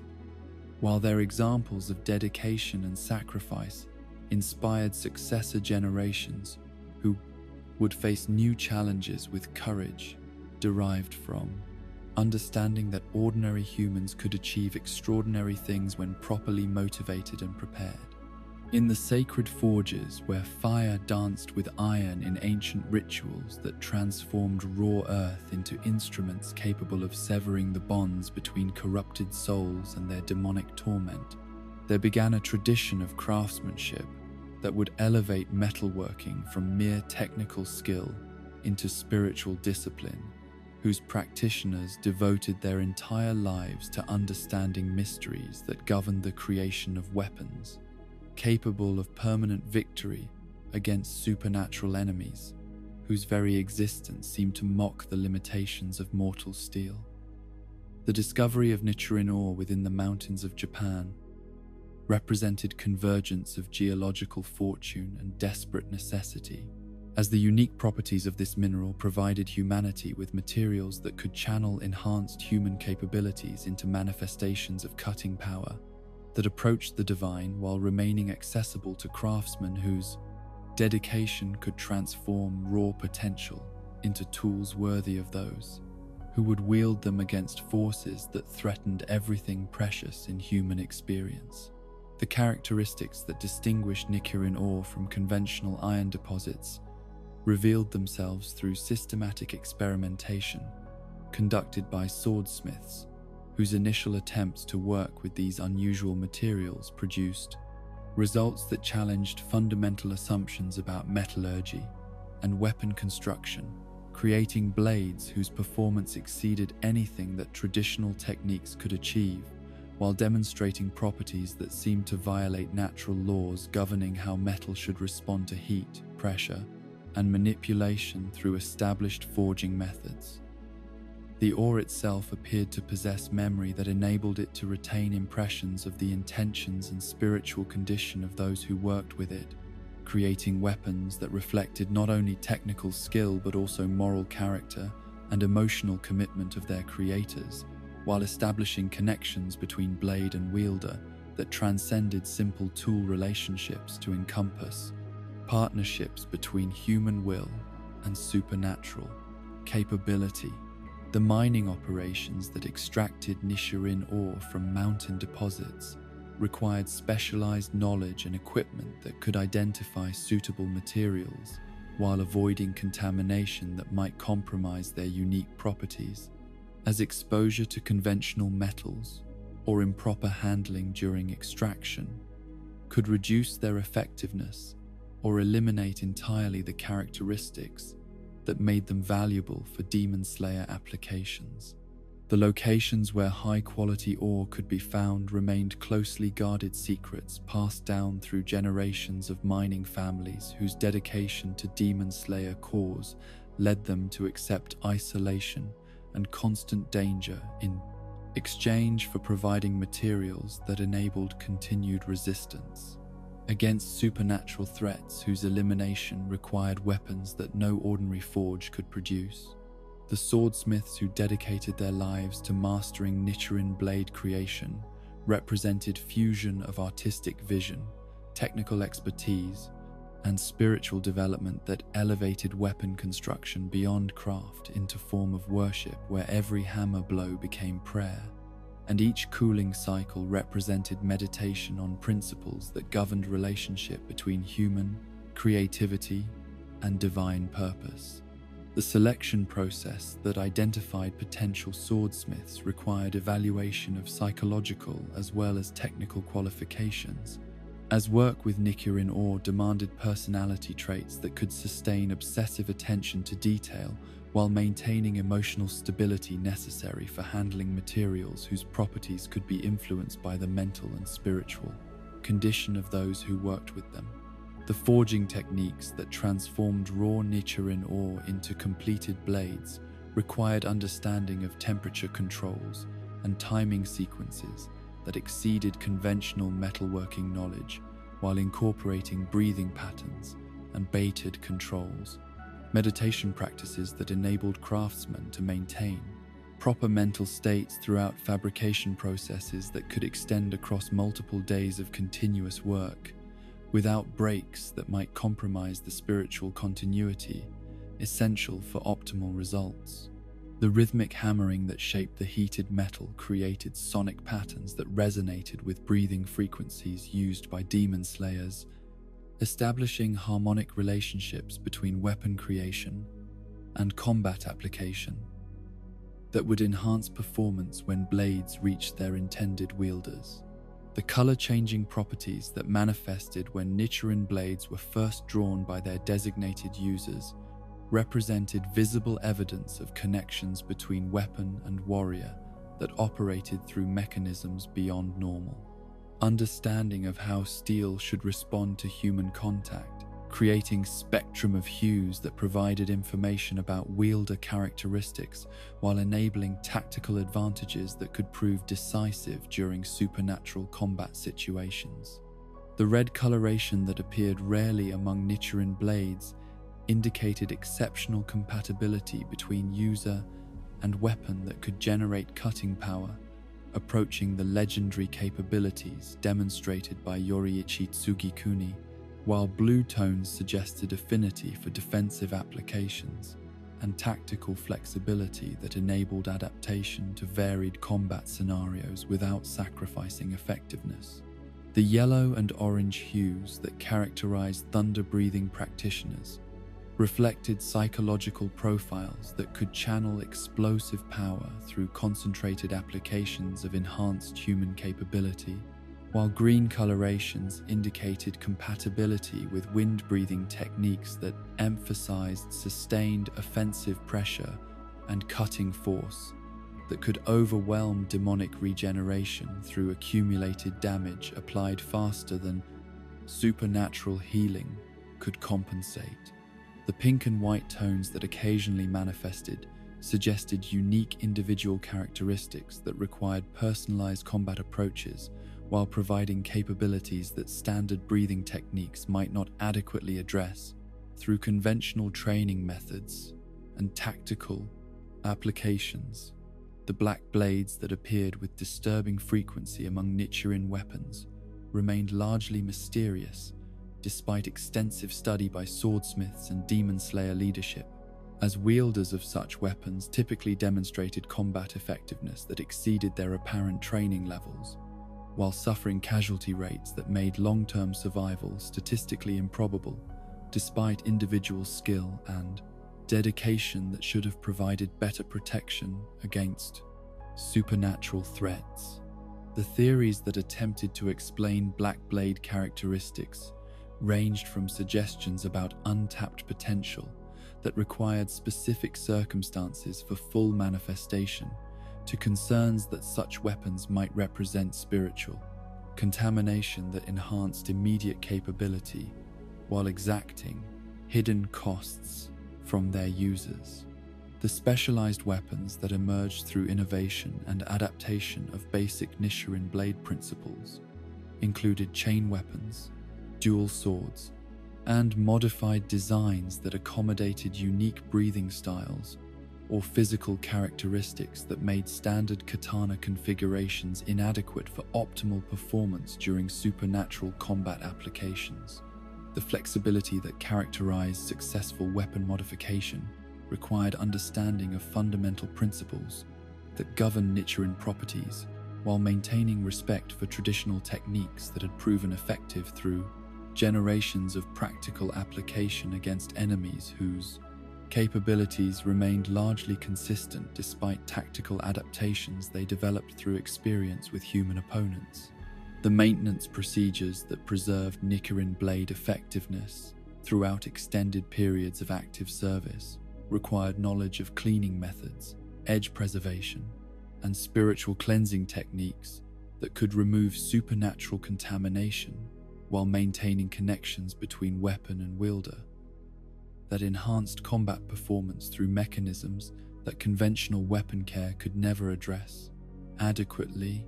The oils and polishing compounds that swordsmiths developed for Nichiren maintenance incorporated ingredients whose properties complemented rather than interfered with supernatural characteristics while providing protection against environmental factors that could degrade blade performance over time. The protective equipment that supplemented Nichiren weapons included specialized armor designs that could deflect demonic attacks while maintaining mobility necessary for breathing technique application, creating defensive capabilities that enhanced survival prospects without compromising offensive effectiveness that Demon Slayer combat situations typically demanded for achieving mission success. The materials used in armor construction required careful selection to ensure compatibility with Nichiren weapons, while avoiding interference with enhanced physical capabilities that breathing techniques provided to properly trained users, whose performance depended on maintaining unrestricted movement during high-speed combat sequences. The role of Wisteria in Demon Slayer operations extended beyond simple environmental protection to encompass systematic cultivation and processing that created various applications for supernatural warfare, including poison formulations that could supplement blade attacks with chemical effects that persisted even when physical damage had been healed through demonic regeneration capabilities. The Wisteria compounds that proved most effective required specific preparation methods and timing considerations that could maximize toxicity against supernatural targets while minimizing risks to human operators whose exposure might occur through combat contact or environmental contamination. during extended missions in areas where chemical weapons had been deployed. The innovation in demon-slaying technology that accompanied organizational maturation included development of specialized tools and equipment that could enhance individual effectiveness while providing capabilities that breathing techniques alone could not deliver under certain tactical circumstances, creating technological advantages that supplemented, rather than replaced, enhanced human potential that remained foundation of all successful supernatural warfare applications. The explosive devices that incorporated Nichiren fragments provided options for situations where direct blade contact might prove impossible or inadvisable, while maintaining effectiveness against enemies whose supernatural durability required specific types of damage for achieving permanent elimination. The quality control procedures that ensured weapon reliability under combat conditions required testing methods that could evaluate blade performance against supernatural materials while maintaining security protocols that prevented exposure of Nichiren properties to unauthorized individuals whose knowledge might compromise operational security or enable development of countermeasures that could reduce weapon effectiveness. The standardization that governed Nichiren blade specifications balanced individual customization needs against manufacturing efficiency, while ensuring that replacement weapons could provide adequate performance when original blades were lost or damaged beyond repair during field operations. The supply chain management that sustained weapon production throughout extended periods of conflict required coordination between mining operations, forging facilities, and distribution networks that could deliver completed equipment to operatives whose locations and timing requirements made conventional logistics procedures inadequate for meeting operational demands. The inventory systems that tracked weapon availability and allocation ensured that priority assignments received appropriate equipment while maintaining reserves that could address emergency requirements without compromising routine operational needs that Demon Slayer activities generated through normal attrition and replacement cycles. The research and development activities that continued throughout Demon Slayer organizational history included experimental approaches to weapon design and material application that could provide tactical advantages against specific types of supernatural threats, while maintaining compatibility with established breathing techniques and combat methodologies that formed foundation of Demon Slayer training programs. The collaboration between swordsmiths and active field operatives provided feedback that informed design improvements, while ensuring that innovations remained practical rather than pursuing theoretical advantages that might prove inadequate under actual combat conditions. The preservation of crafting knowledge through documentation and apprenticeship programs ensured that essential techniques would survive individual deaths or incapacitation that might otherwise eliminate crucial capabilities during periods when weapon production remained essential for continued operations against supernatural threats whose elimination required sustained access to properly constructed Nichiren blades. The master craftsmen who accepted responsibility for training successor generations combined technical instruction with philosophical education that prepared students for psychological challenges associated with creating instruments whose primary purpose involved ending lives that had once been human despite their corruption through supernatural influence. The economic considerations that governed weapon production included cost analysis and resource allocation decisions that balanced quality requirements against availability constraints while maintaining production volumes adequate for supporting organizational expansion that Demon Slayer activities required as supernatural threats continued to multiply across Japanese territories. The funding mechanisms that sustained smithing operations required creative approaches to generating revenue while maintaining secrecy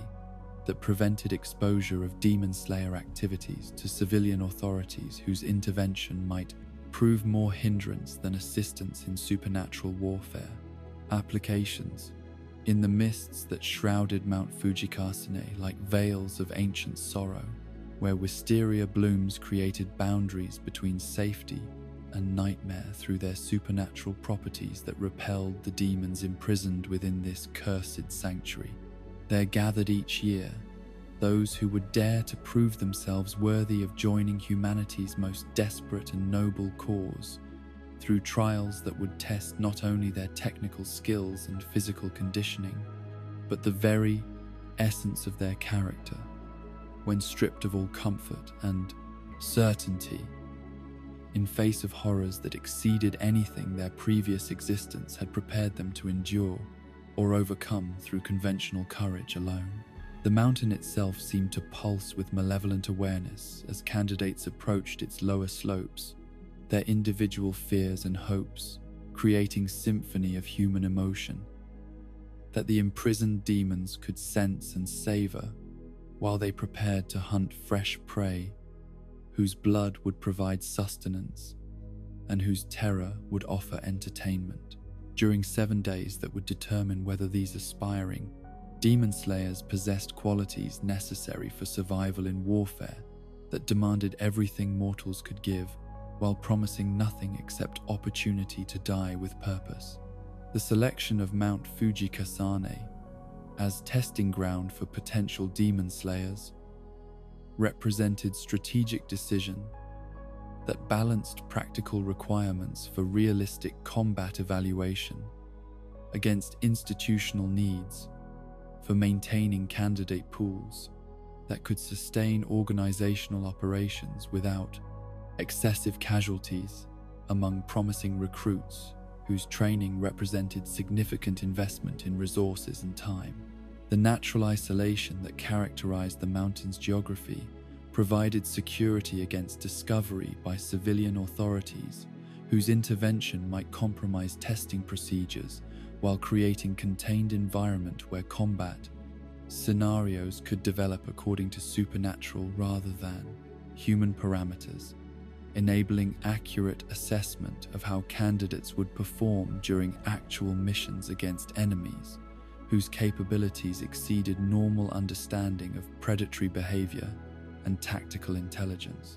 The demons that inhabited this testing ground had been carefully selected and transported through operations that required coordination between multiple Demon Slayer units, whose expertise enabled capture and containment of creatures whose individual power levels created appropriate challenges for candidates without guaranteeing immediate death for all participants, regardless of their preparation or natural abilities. The variety of supernatural opponents that roamed different regions of the mountain ensured that successful candidates would gain experience against diverse threat types while providing graduated difficulty levels that separated areas suitable for initial encounters from territories where only the most capable individuals could hope to survive extended exposure to creatures whose hunger and malice had been intensified through years of imprisonment and forced starvation. The 7-day duration that defined the final selection trial reflected careful analysis of how long human beings could maintain peak performance under conditions of constant stress and mortal danger, while providing sufficient time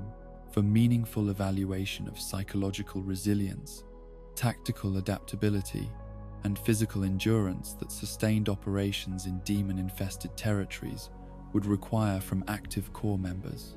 The specific time frame eliminated candidates whose capabilities might prove adequate for brief encounters, but inadequate for extended missions where exhaustion and accumulated stress could compromise decision-making processes that determined survival prospects against enemies whose supernatural advantages became more pronounced as human performance degraded through fatigue and psychological pressure. The psychological challenges that accompanied physical dangers during final selection testing included isolation from familiar support systems, constant uncertainty about threat locations and timing, and exposure to levels of violence and horror that could shatter mental frameworks that candidates had developed through normal human experience within civilized society, where supernatural evil remained safely contained within folklore and religious metaphor rather than immediate physical reality that could tear flesh and consume souls without regard for moral considerations or social conventions that governed ordinary human interactions.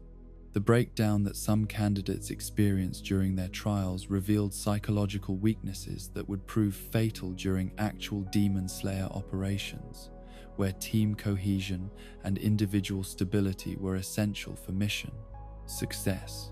The environmental hazards that supplemented supernatural threats included terrain features that had been naturally or artificially modified to create additional challenges for navigation and survival, while demons remained active throughout day and night cycles, forcing candidates to maintain vigilance and readiness for combat during periods when normal human physiology demanded rest and recovery that would not be available during actual operations in territories where demonic presence made conventional camping and sleep schedules impossible to maintain without accepting unacceptable risks of surprise attack or elimination. While unconscious and vulnerable to predation, the medical support that was carefully limited during final selection trials reflected understanding that excessive assistance would compromise evaluation accuracy, while complete abandonment would create casualty rates that eliminated promising candidates whose deaths could have been prevented through minimal intervention that did not invalidate their demonstrated capabilities under actual combat conditions. The balance between realistic difficulty and practical necessity required sophisticated judgment about when individual failures represented inadequate preparation versus temporary setbacks that might be overcome through persistence and adaptation that could not be fairly assessed if support was provided too readily or generously. The notable survivors whose achievements during final selection became legendary within Demon Slayer circles demonstrated exceptional combinations of technical skill, psychological resilience, and moral commitment that enabled them to overcome challenges that defeated candidates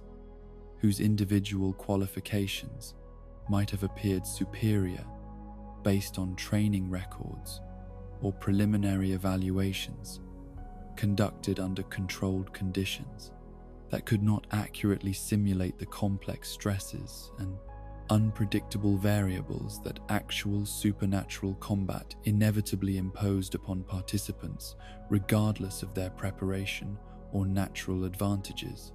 Giyu Tomioka's experience during final selection revealed how water-breathing techniques could be adapted for survival applications that differed from pure combat effectiveness,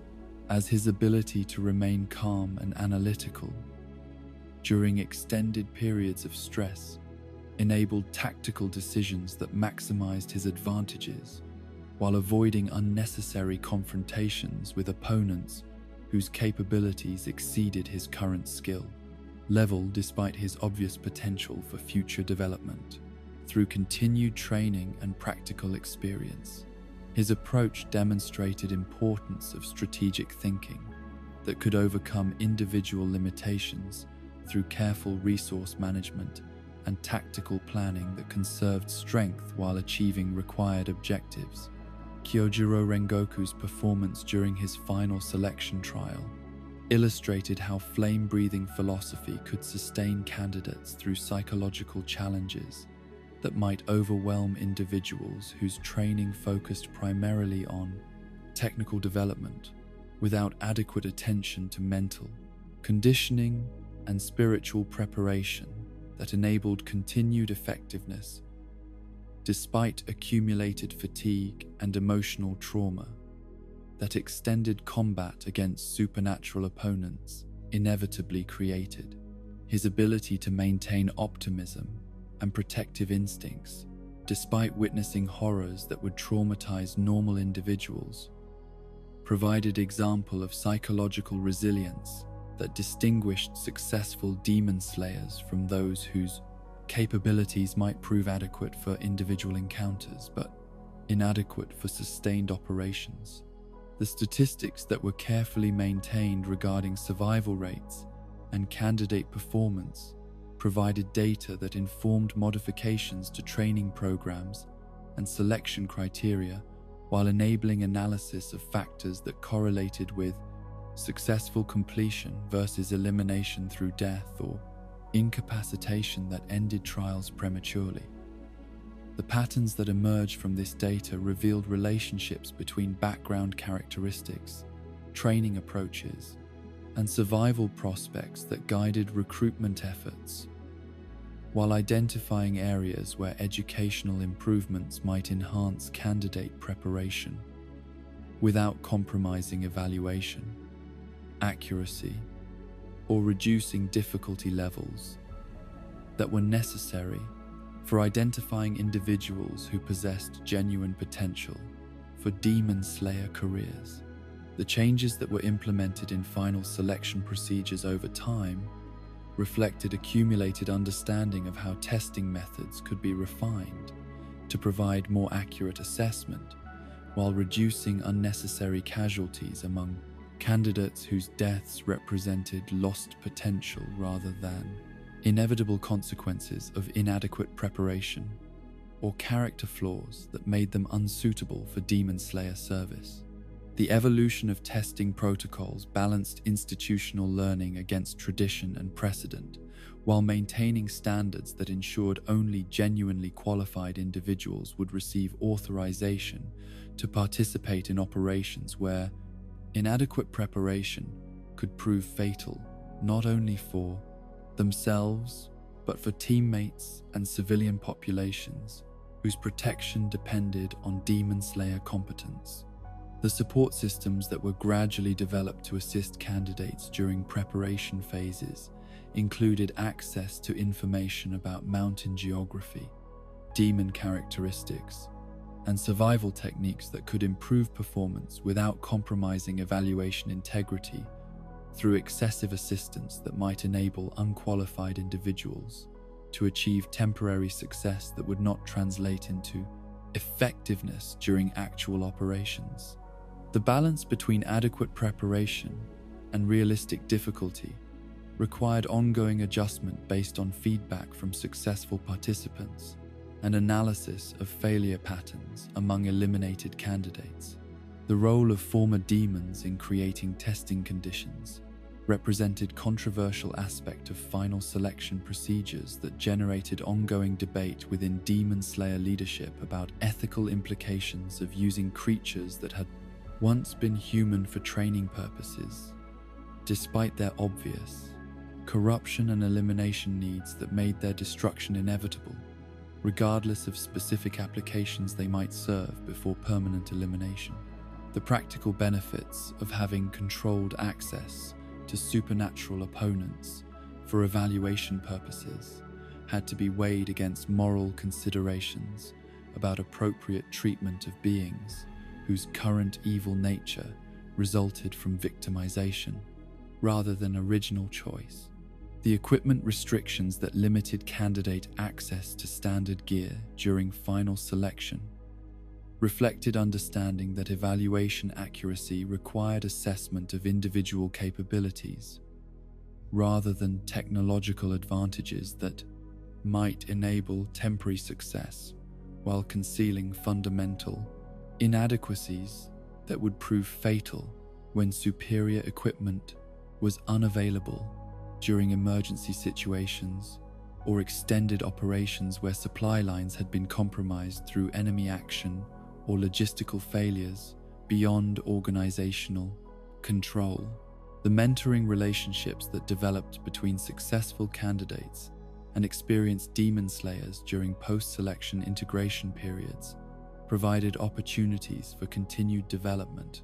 while enabling adjustment to core, culture, and operational requirements that differed significantly.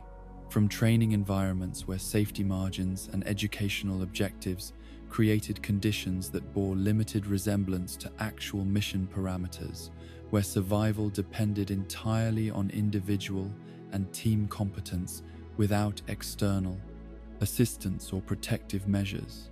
The psychological evaluation procedures that supplemented combat assessment included observation of candidate behavior under stress, while analysis of decision-making processes and moral responses to complex situations provided insight into character traits that might not be apparent during purely technical evaluations, but could prove crucial for determining suitability for roles that required absolute reliability and ethical commitment, under conditions where supervision would be minimal and consequences of poor judgment could affect entire communities. The regional variations in final selection implementation reflected differences in local demon populations and geographical characteristics, while maintaining core standards that ensured consistent evaluation quality across different testing locations that might be established to accommodate increased candidate volumes or provide access for recruits whose travel to Mount Fujikasane might prove impractical due to distance or security considerations that made such journeys inadvisable during periods of heightened supernatural activity. The documentation procedures that recorded candidate performance and outcomes provided historical database that enabled analysis of trends and patterns, while creating permanent records that could inform future decisions about individual assignments and promotional opportunities for those who survive selection and continue to demonstrate competence during active service periods. The confidentiality requirements that protected sensitive information about testing methods and locations balanced security needs against operational requirements for knowledge sharing that could improve organizational effectiveness. In the shadows that lay between the world of cherry blossoms and temple bells, where ordinary citizens lived their peaceful lives, and the nightmare realm where demons stalked through darkness, seeking human flesh to satisfy their eternal hunger, there existed a war that had raged for nearly 1,000 years, without the knowledge or understanding of those whose very existence depended upon its successful prosecution by warriors who had chosen to sacrifice normal human experience in nation service of protecting everything beautiful and precious from supernatural corruption that sought only destruction and dominion over mortal souls. The Demon Slayer Corps operated within this hidden space between light and shadow, conducting operations that required absolute secrecy while maintaining effectiveness that could preserve civilian populations from threats they could never comprehend or defend against through conventional means, creating organizational challenges that exceeded anything normal military structures had ever been designed to address or overcome. The relationship between Demon Slayer operations and legitimate governmental authorities represented delicate balance between maintaining necessary secrecy and avoiding actions that might provoke official investigation or interference that could disrupt supernatural warfare, while failing to provide meaningful assistance against enemies that conventional law enforcement was completely unprepared to identify or engage effectively. The political landscape of feudal Japan created opportunities for unofficial cooperation with selected officials whose discretion could be trusted, while their influence provided protection against unwanted scrutiny from bureaucrats or military commanders whose intervention might expose civilian populations to dangers they lacked capability to survive. If Demon Slayer activities were compromised through premature disclosure or inadequate understanding of threats involved, the cover stories that Demon Slayers employed to explain their presence in various regions and their possession of specialized equipment required careful construction and consistent maintenance to prevent contradictions that might attract attention from curious observers whose questions could lead to investigations that threatened operational security.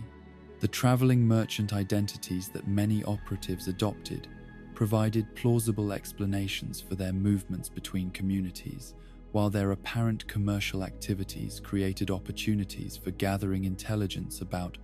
supernatural incidents that local authorities might dismiss as criminal behavior or natural phenomena, rather than evidence of demonic predation that required immediate intervention through methods that civilian law enforcement could never implement successfully. The development of legitimate business enterprises that could generate revenue while providing cover for demon slayer activities required entrepreneurial skills that complemented martial abilities, while creating economic foundation that could support expanded operations as organizational needs continued to grow in response to increasing supernatural threats across Japanese territories.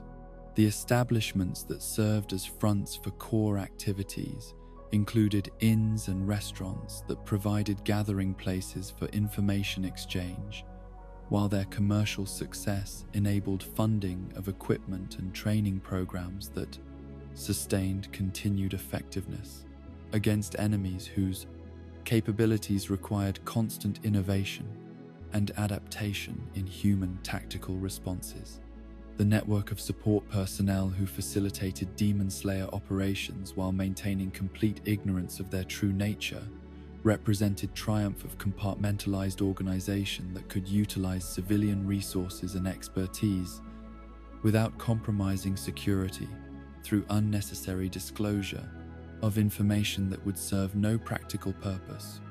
while creating psychological burdens that normal individuals were unprepared to bear. The merchants who supplied specialized materials, the craftsmen who created equipment according to unusual specifications, and the innkeepers who provided shelter without asking inconvenient questions, all contributed essential services while remaining safely isolated from knowledge that might prove dangerous if revealed under interrogation or extracted through supernatural means. The medical corps that provided treatment for Demon Slayer casualties operated according to protocols that maintained absolute confidentiality while delivering care that exceeded anything available through conventional physicians whose training had never addressed injuries inflicted by supernatural opponents or exposure to toxins and blood demon arts that created medical emergencies requiring immediate intervention using techniques and antidotes that had been developed through practical experience rather than formal medical education. The hidden hospitals and treatment facilities that were established throughout Japan provided specialized care while maintaining security that protected both patients and medical personnel from discovery by hostile forces that might seek to eliminate essential support capabilities. The communication networks that connected dispersed Demon Slayer operations across vast geographical distances required innovation in message transmission that could function reliably despite technological limitations, while maintaining encryption and security protocols that prevented interception of sensitive information by enemies whose intelligence capabilities remained largely unknown but potentially formidable. The Kasugai crows that served as primary communication vectors demonstrated intelligence and training that enabled them to navigate complex routes while avoiding detection by demons whose enhanced senses might otherwise compromise operational security through elimination of vital information links between headquarters and field operations. The supply chains that sustained Demon Slayer equipment and consumable resources represented logistical achievement that rivaled anything accomplished by conventional military organizations. despite operating under secrecy constraints that made normal procurement procedures impossible to implement, without exposing activities that required protection from official scrutiny. The distribution networks that delivered Nichiren blades, specialized medicines, and other essential materials to operatives whose locations and timing requirements made conventional logistics inadequate required coordination between multiple civilian contractors whose individual contributions remained compartmentalized to prevent any single person from understanding complete operational picture. The safe houses and operational bases that provided secure facilities for Demon Slayer activities in various regions required careful selection of locations that offered tactical advantages while maintaining appearances that would not attract unwanted attention from neighbors or local authorities, whose curiosity might lead to investigations that threatened security. The architectural modifications that adapted civilian buildings for specialized purposes included hidden weapon storage, secured communication facilities, and medical treatment areas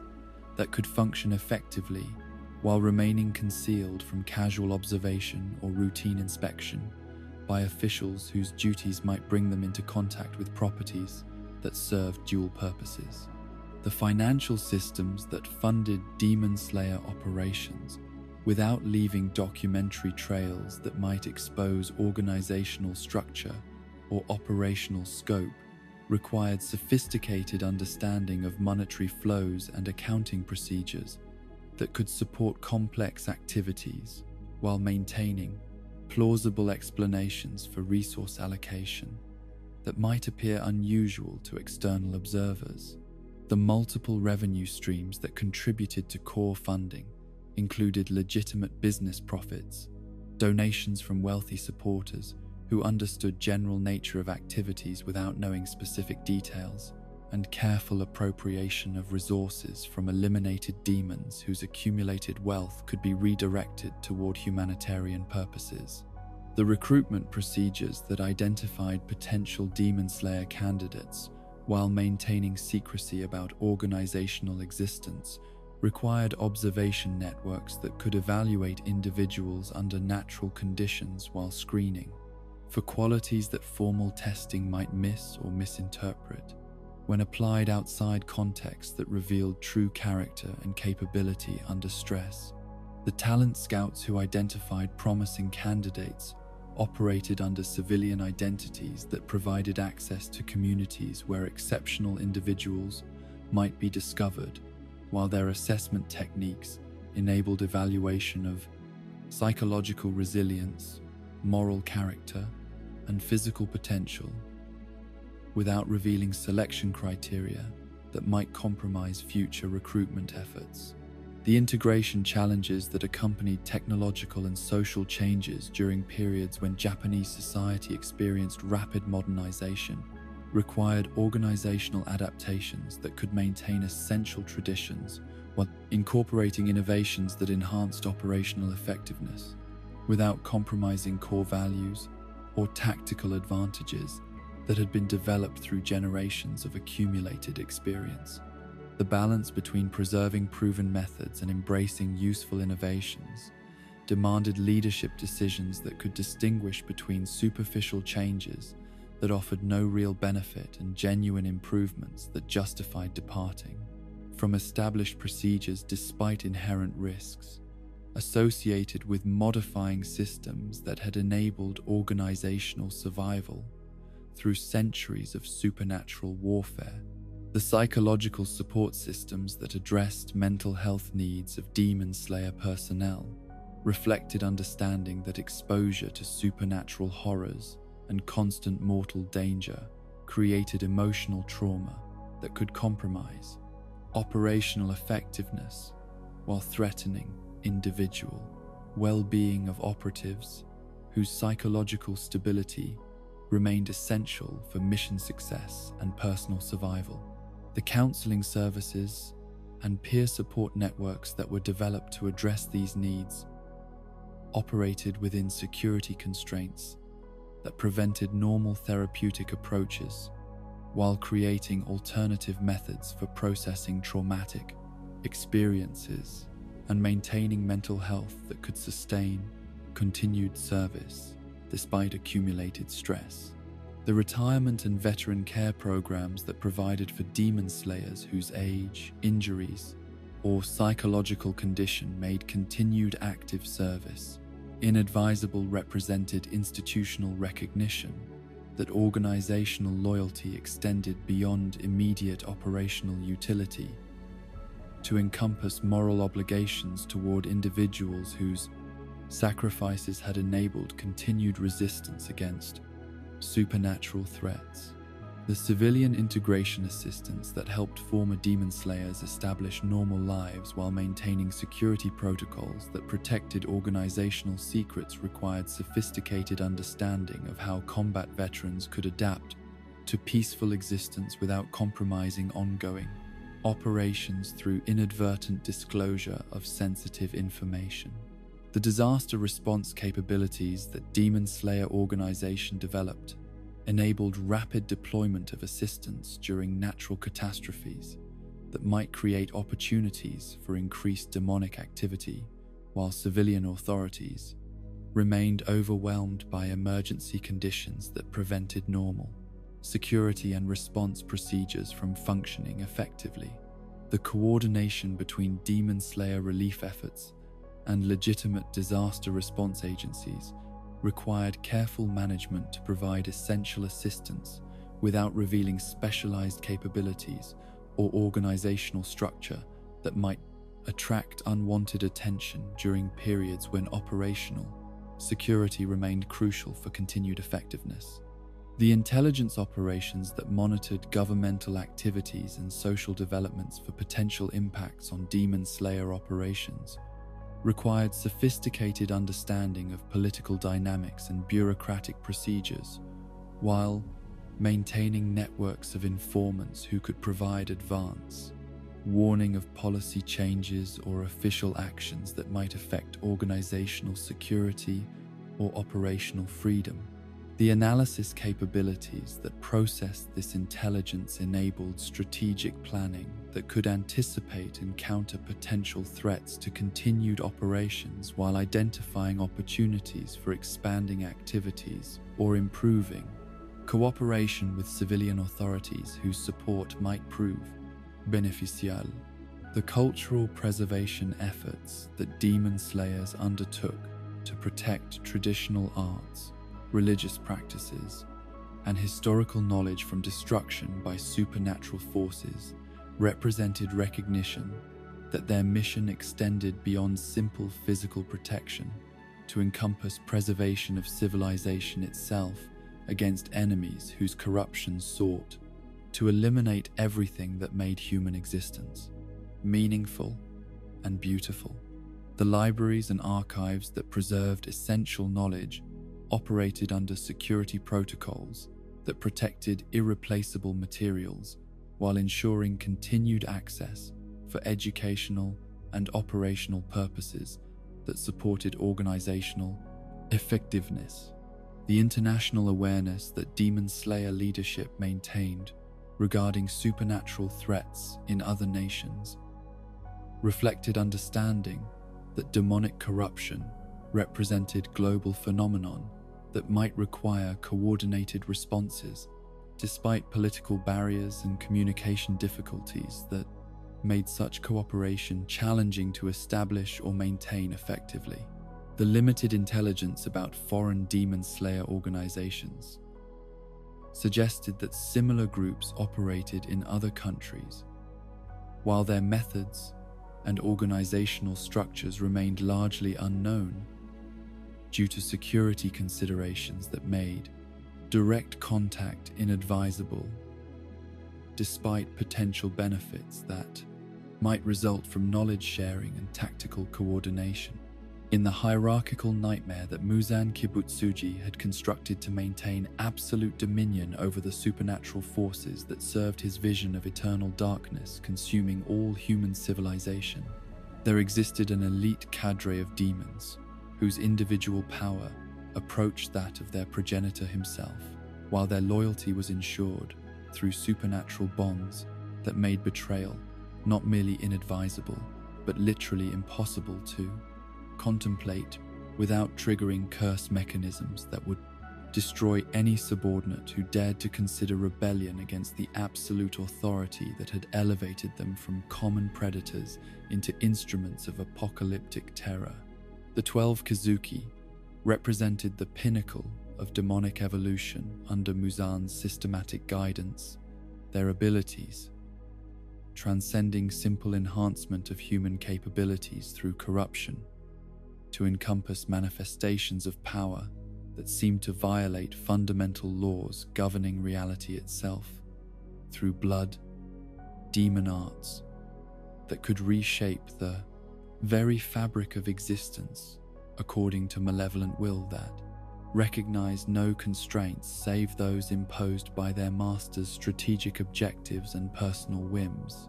The establishment of this hierarchical system reflected Muzan's understanding that individual excellence, however extraordinary,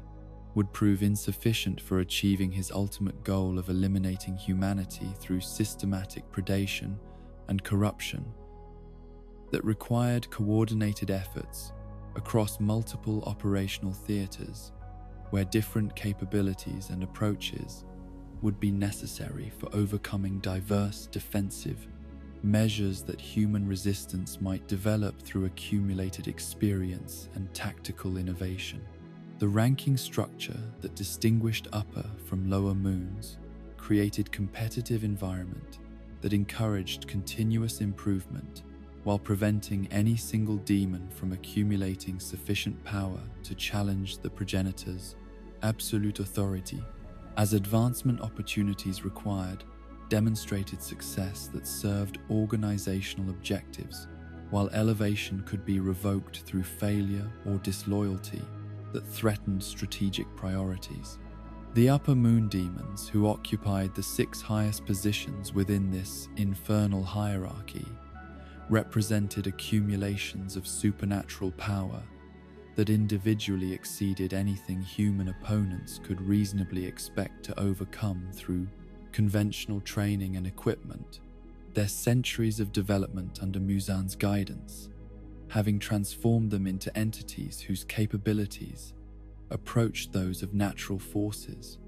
rather than enhanced biological organisms, operating according to recognizable physical principles. The psychological profiles that characterized upper moon demons reflected complete abandonment of human moral frameworks in favor of predatory instincts that had been refined through endless practice and supernatural enhancement until their very presence could inspire paralyzing terror in opponents, whose training had been designed to maintain effectiveness against enemies that remained comprehensible within human experience. Despite their supernatural advantages, Kokushibo, who held the position of Upper Moon 1 through achievements that spanned multiple centuries of loyal service and continuous development, represented the ultimate expression of what human potential could become when corrupted through demonic transformation and guided by ambitions that transcended mortal limitations while retaining enough original personality to enable sophisticated tactical thinking and strategic planning that purely bestial demons could never achieve. His mastery of moon-breathing techniques demonstrated how even the most advanced human combat arts could be perverted through supernatural enhancement, while his additional abilities provided capabilities that exceeded anything breathing techniques alone could generate, creating tactical combinations that made him perhaps the most dangerous opponent any demon slayer could face, outside of Muzan himself. The relationship between Kokushibo and his original human identity as Michikatsu Tsugikuni created psychological complexity that distinguished him from other upper moon demons, whose transformations had typically erased their previous personalities in favor of simplified predatory drives, while his memories of training alongside Yoriichi provided intelligence about demon slayer techniques and capabilities that made him uniquely qualified to counter human tactical innovations that might otherwise prove effective against opponents who lacked such intimate knowledge of breathing arts and combat methodologies. His emotional investment in surpassing his legendary brother created motivational framework that drove continuous improvement, while his centuries of accumulated experience had eliminated weaknesses that might have persisted in less dedicated practitioners. Duma, who occupied Upper Moon 2 through abilities that combined devastating combat effectiveness with psychological manipulation techniques that could break human will through methods more subtle than direct assault, represented form of evil that transcended simple hunger to encompass genuine enjoyment of suffering and corruption, that made him perhaps the most psychologically dangerous opponent that demon slayers might encounter during their careers. His ice-based blood demon art created tactical capabilities that could control battlefield conditions, while his charismatic personality and religious facade enabled infiltration of human communities where his predation activities remained concealed until systematic elimination had reduced entire populations to manageable levels that could be consumed without attracting unwanted attention from demon slayer operations. The cult organization that Doma had established provided both operational cover and renewable source of victims, whose voluntary participation made resistance minimal, while their spiritual devotion created psychological vulnerability that could be exploited through supernatural influence and gradual conditioning that transformed worship into willing sacrifice. The theological framework that justified his predation activities created moral confusion among potential victims, whose religious training made them susceptible to arguments that presented consumption by their deity as form of salvation, rather than destruction, demonstrating how demonic intelligence could pervert human spiritual needs into mechanisms for facilitating systematic elimination of entire communities. Akaza, whose position as Upper Moon 3 reflected combat capabilities that exceeded those of most Hashira, despite his relatively recent elevation within the 12 Kizuki hierarchy, embodied approach to demonic existence that maintained certain aspects of warrior honor while directing enhanced abilities toward objectives that served Muzan's strategic purposes rather than personal moral framework that had characterized his human existence before transformation erased conscious memories while preserving instinctive behavioral patterns. His obsessive focus on combat excellence and disdain for weakness created psychological profile that could be predicted and potentially exploited by opponents, whose tactical understanding enabled them to manipulate his responses through appeals to competitive instincts that overrode strategic thinking during intense combat situations.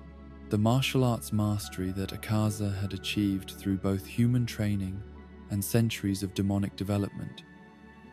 created fighting capabilities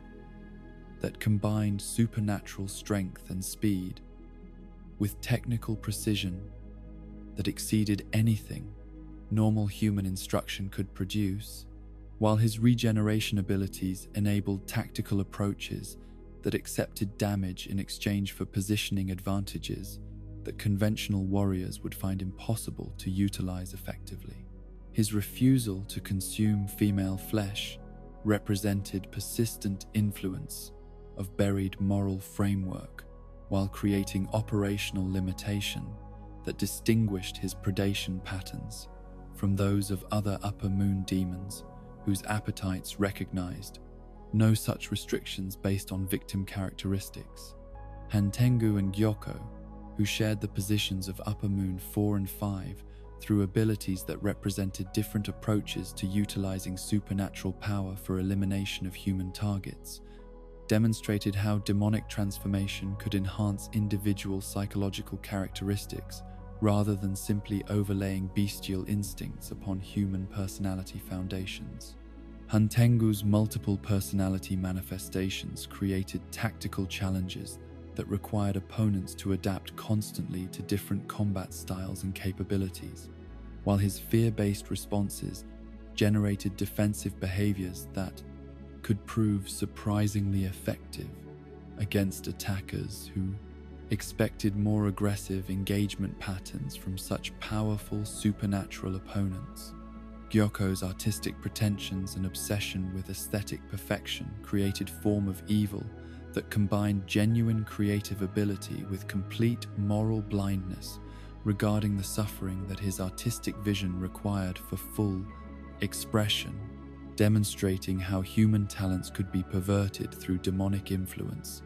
while retaining enough original character to enable sophisticated long-term planning and execution of projects that served both personal satisfaction and strategic objectives. His pot-based blood demon art provided tactical flexibility, while his vanity created psychological vulnerabilities that could potentially be exploited by opponents who understood how to manipulate his ego and artistic pride.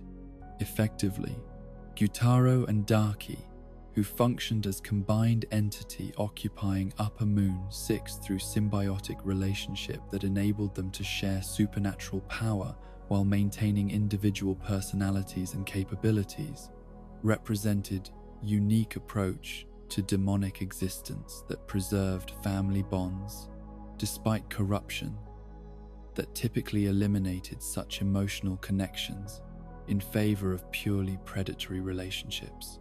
Their coordination during combat situations created tactical advantages that exceeded what either could achieve individually, while their emotional attachment provided both strength through mutual support and vulnerability through concern for each other's welfare that could be exploited by opponents who understood their psychological dynamics.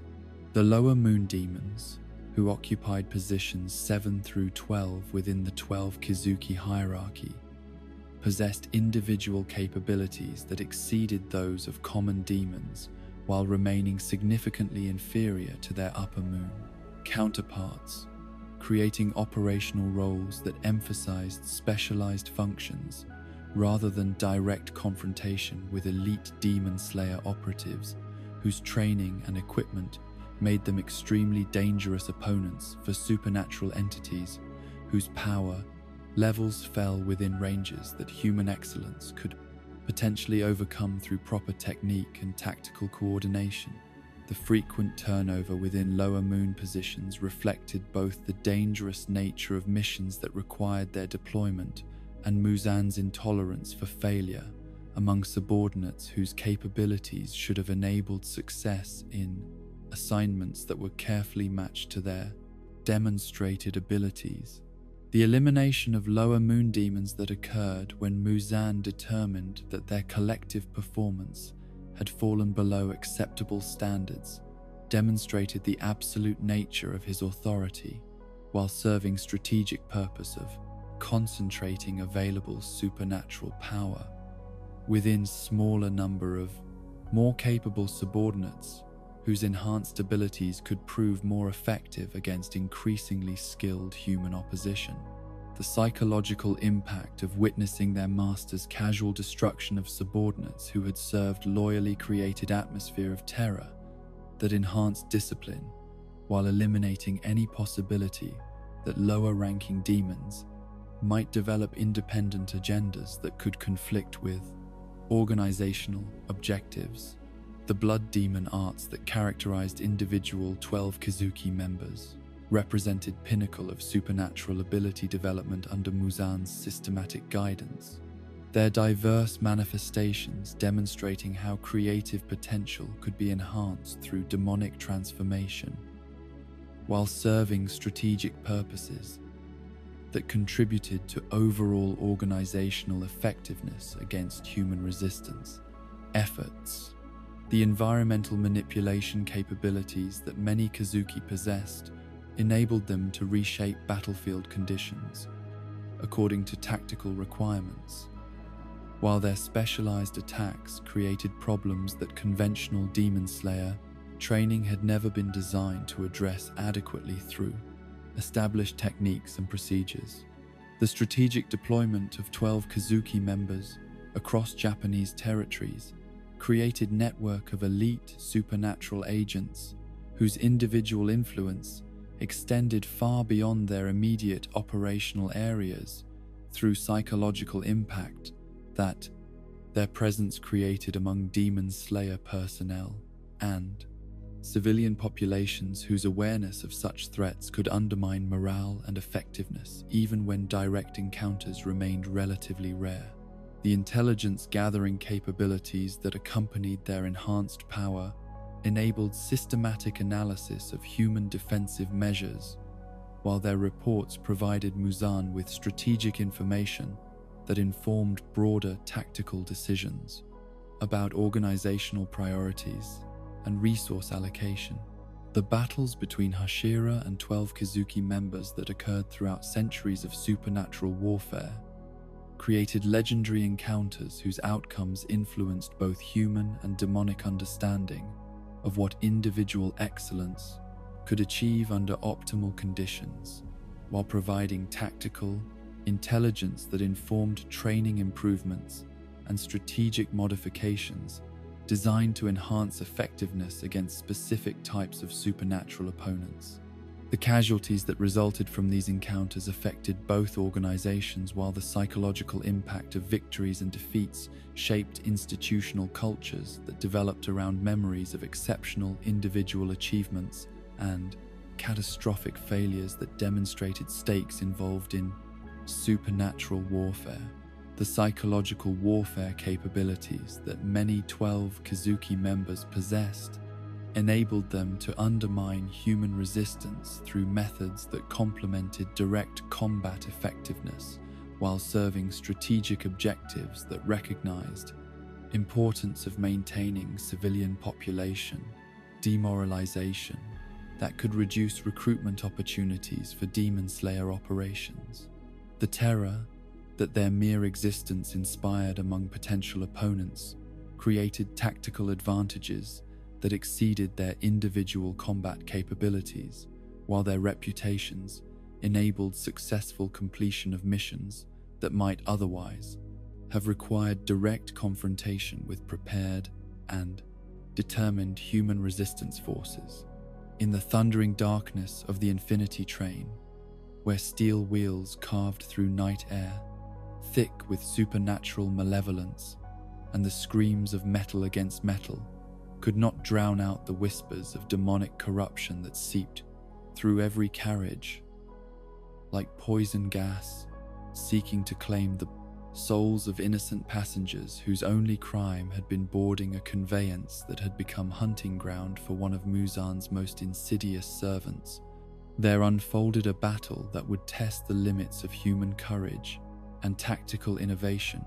against an enemy whose blood demon art could trap minds within prisons of their own deepest desires, while their bodies remained vulnerable to predation that recognized no distinction between dream and waking horror. The assignment of Kyojiro Rengoku to investigate reports of mysterious disappearances aboard this particular rail line had seemed routine compared to the territorial battles that normally occupied Hashira attention. Yet the Flame Pillar's enthusiastic acceptance of support from 3 promising young demon slayers would prove to be a decision that transformed straightforward elimination mission into crucible where bonds of brotherhood would be forged through shared sacrifice against opponent whose capabilities exceeded anything their previous experience had prepared them to face or overcome.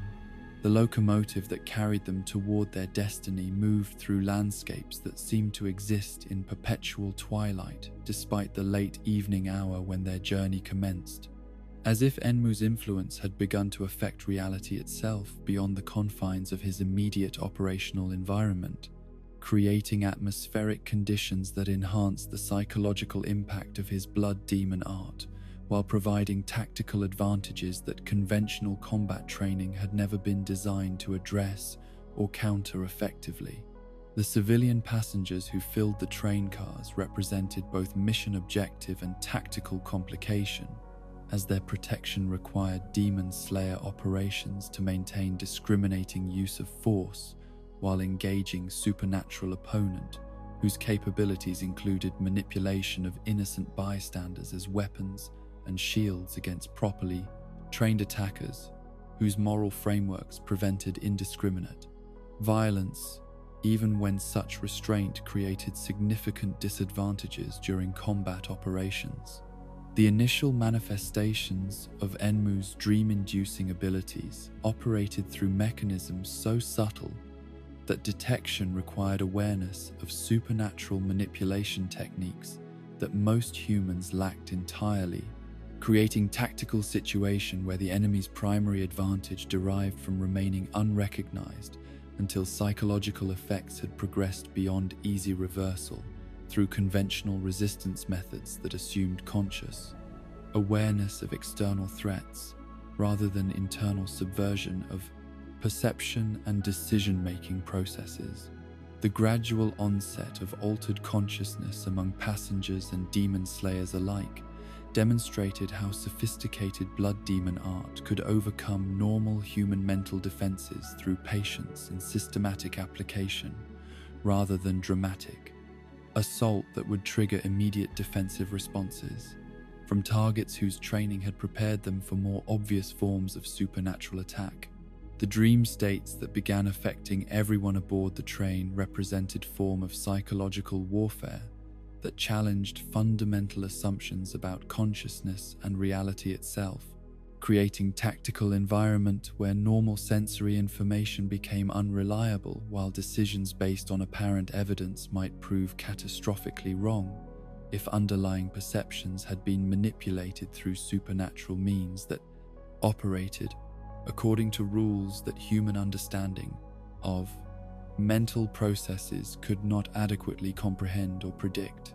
The difficulty of distinguishing between authentic experience and induced hallucination created strategic problem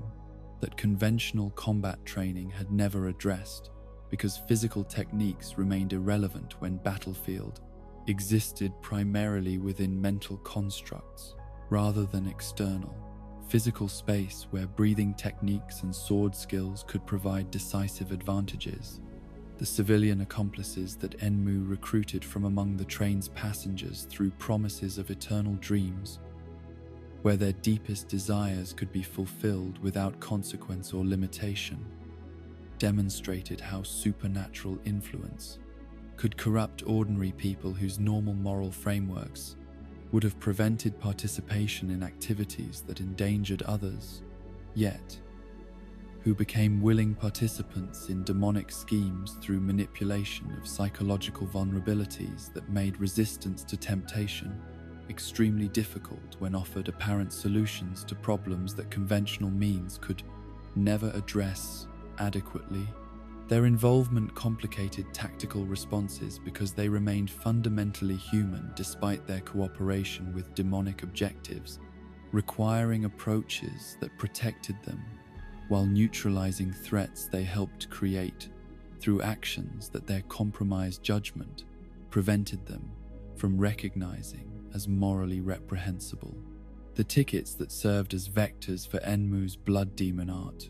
represented innovation in supernatural attack methodology that utilized modern technology and social customs to create delivery systems for demonic influence that bypassed normal awareness and defensive preparation, demonstrating how traditional threats could adapt to contemporary circumstances while maintaining essential characteristics that made them dangerous to human welfare, despite changes in operational methods and tactical applications. The casual nature of ticket distribution ensured widespread exposure while preventing identification of threat until symptoms had progressed beyond initial stages where resistance might prove more effective through early recognition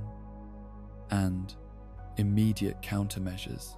Tanjiro's experience within the induced dream that reunited him with his deceased family members represented perhaps the most cruel and effective possible trap for someone whose deepest motivation involved protecting and preserving family relationships, creating a scenario where escape required accepting loss and separation that his conscious mind desperately wanted to avoid, despite understanding that continued engagement with false reality would prevent him from fulfilling actual responsibilities to his living sister and companions whose survival might depend on his ability to distinguish between desire and duty when circumstances demanded choosing between personal comfort and moral obligation. The emotional torture involved in voluntarily destroying his own happiness for sake of others provided insight into psychological costs that Demon Slayer service imposed upon individuals whose personal losses made them vulnerable to supernatural manipulation that could exploit grief and longing as weapons more devastating than any physical attack. The technique that enabled Tanjiro to achieve liberation from Enmu's mental prison relied upon his willingness to commit controlled self-harm as method for shocking his consciousness back into awareness of external reality, demonstrating how proper application of pain could serve tactical purposes when conventional escape methods proved inadequate against enemies whose attacks operated through sensory deception rather than direct physical assault. The coordination between his conscious will and Nezuko's blood demon art that enabled similar liberation for his companions illustrated how cooperative supernatural abilities could counter hostile applications when properly directed by individuals whose moral frameworks remained intact despite exposure to corrupting influences that might otherwise compromise their judgment and tactical effectiveness.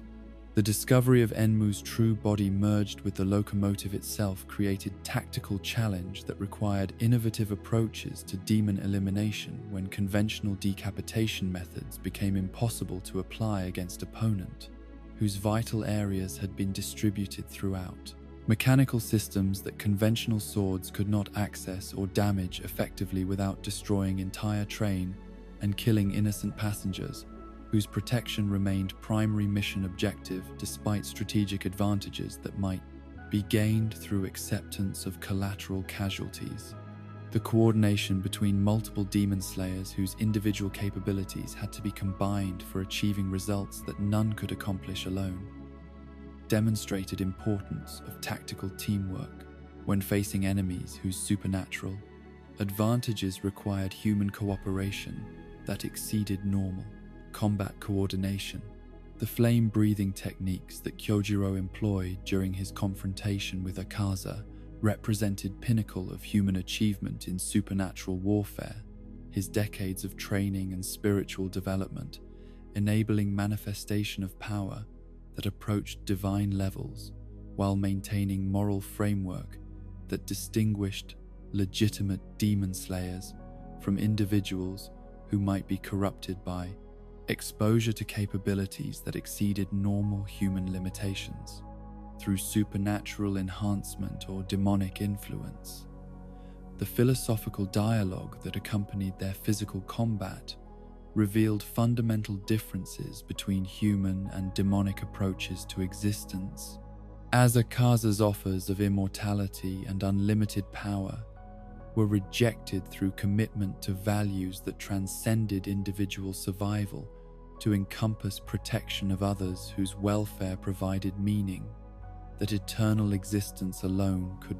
never achieve. The sacrifice that concluded Kyojiro's battle against Upper Moon 3 demonstrated how human excellence could achieve tactical victory,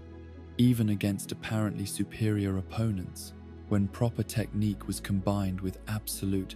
dedication to principles that gave strength beyond purely physical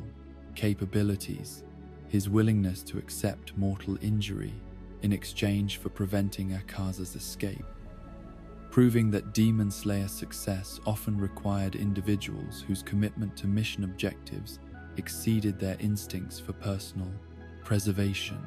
The inspirational impact that his death created among surviving team members illustrated how individual sacrifice could multiply organizational effectiveness through psychological influence that enabled others to exceed their previous limitations when motivated by examples of heroism that demonstrated what human potential could achieve when properly focused toward worthy objectives. The aftermath of the Infinity Train mission revealed both tactical lessons about combating blood demon arts that operated through psychological manipulation and strategic insights about coordination requirements for engaging multiple 12 Kizuki members when their individual capabilities created challenges that exceeded what single demon slayers could handle effectively, regardless of their personal skill levels or Hashira rank within organizational hierarchy. The intelligence gathered about Enmu's methods and Akaza's combat capabilities informed subsequent training programs, while the casualties suffered during this operation highlighted vulnerabilities in Demon Slayer tactical doctrine that required immediate attention and systematic correction through improved preparation and equipment modifications. The Entertainment District operation that followed represented escalation in complexity as Demon Slayers were required to conduct investigation and combat activities within urban environment where civilian population density created unprecedented challenges for maintaining operational security while protecting innocent bystanders whose presence complicated every aspect of mission planning and execution. The assignment of Tengen Uzui as operational commander reflected recognition that infiltration missions required specialized skills and experience that complemented pure combat effectiveness with intelligence gathering capabilities, social manipulation techniques that could provide access to information sources that conventional investigation methods might never discover or develop adequately. The psychological preparation that was required for Demon Slayers operating within Pleasure District environments tested moral frameworks and emotional stability in ways that mountain training and rural missions had never addressed, as exposure to urban vice and systematic exploitation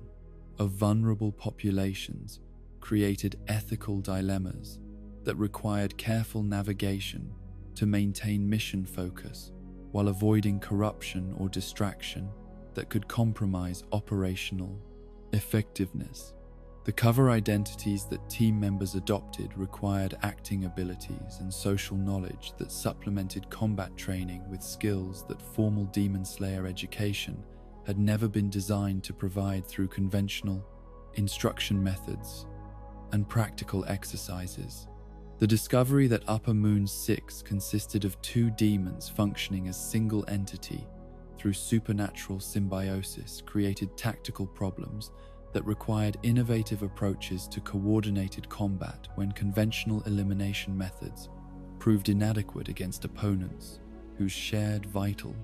functions made standard decapitation techniques insufficient for achieving permanent victory. The emotional bonds that connected Gyutaro and Daki provided both tactical vulnerability that could be exploited through psychological warfare and strategic advantage that enabled their coordination to exceed what individual demons could achieve through purely selfish cooperation that lacked genuine emotional investment in mutual welfare and survival. The urban combat environment that characterized Entertainment District battles created challenges for breathing technique application when confined spaces and civilian presence prevented full utilization of wide area attacks, while debris and environmental hazards complicated movement and positioning strategies that had been developed for open terrain where collateral damage considerations remained minimal. The adaptation that Demon Slayers demonstrated through modification of established techniques for urban applications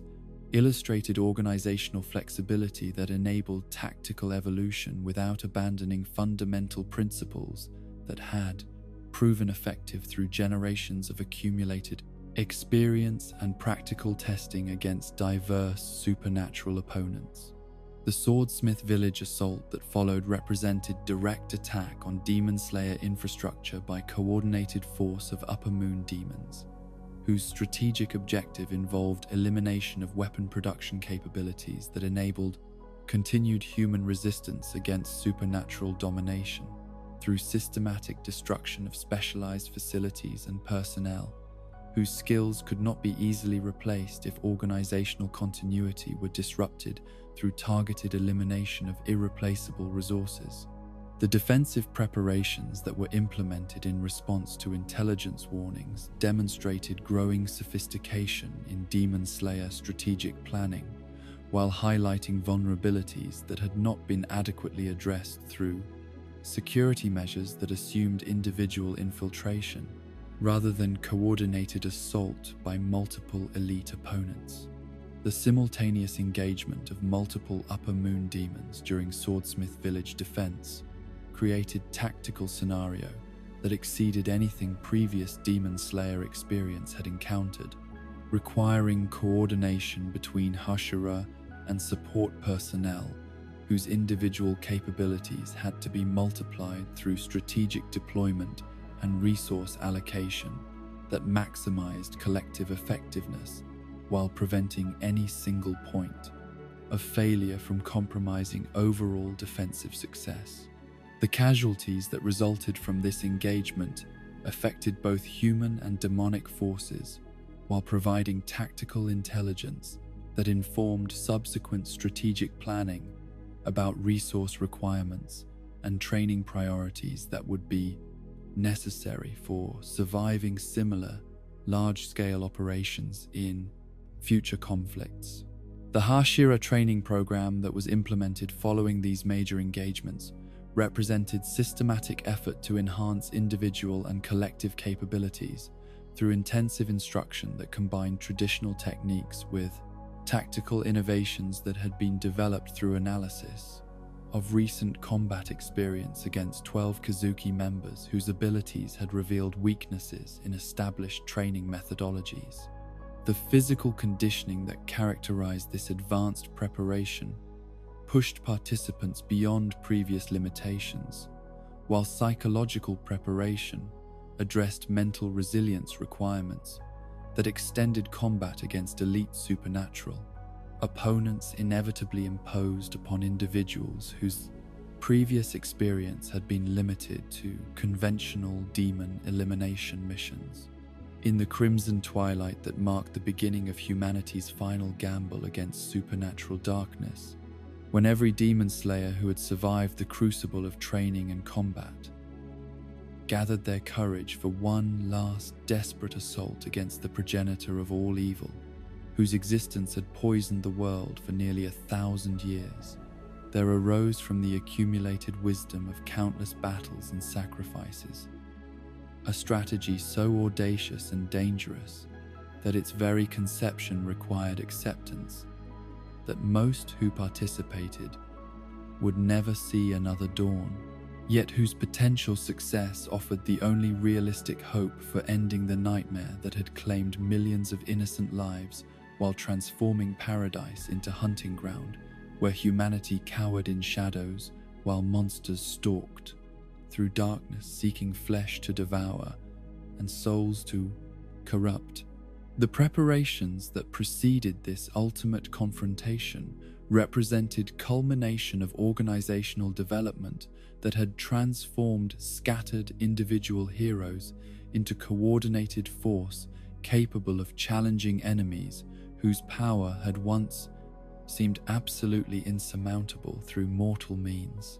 Their collective determination enhanced through breathing techniques and forged steel, creating weapon of resistance that could potentially overcome supernatural advantages that had protected Muzan Kibutsuji throughout centuries of human opposition and strategic adaptation. The intelligence gathering operations that enabled final assault planning required unprecedented cooperation between Demon Slayer units, whose individual territorial responsibilities had previously limited their coordination to emergency responses and resource sharing, rather than systematic campaign development that demanded complete integration of capabilities across multiple operational theaters simultaneously.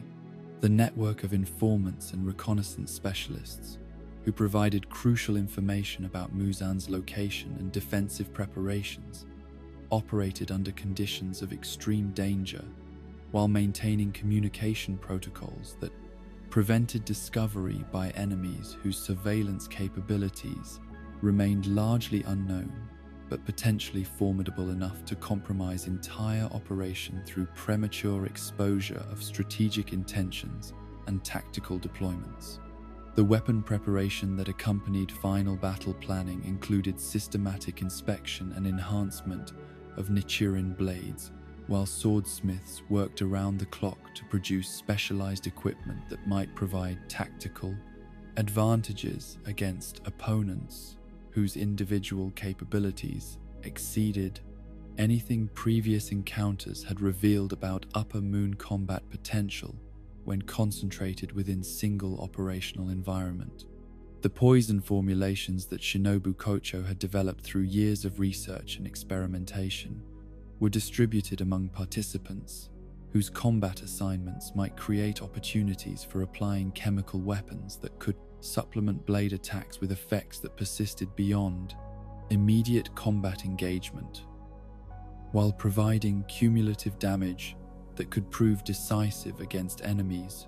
whose regeneration abilities made conventional injuries largely meaningless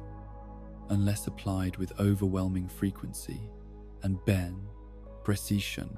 the strategic deception that concealed final assault preparations from Muzan's intelligence network,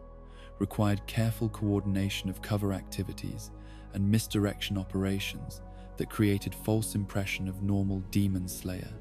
activities while actual participants gathered at concealed locations where final briefings and equipment distribution could occur without attracting attention from supernatural surveillance methods that might detect unusual concentrations of personnel or resources. The compartmentalization of operational knowledge ensured that individual capture or interrogation could not compromise complete mission parameters, while maintaining security protocols that protected essential information, even if some participants were eliminated before assault commenced through enemy action or operational accidents. The assault on Infinity Castle began with coordinated penetration of dimensional barrier that separated Muzan's stronghold from normal reality,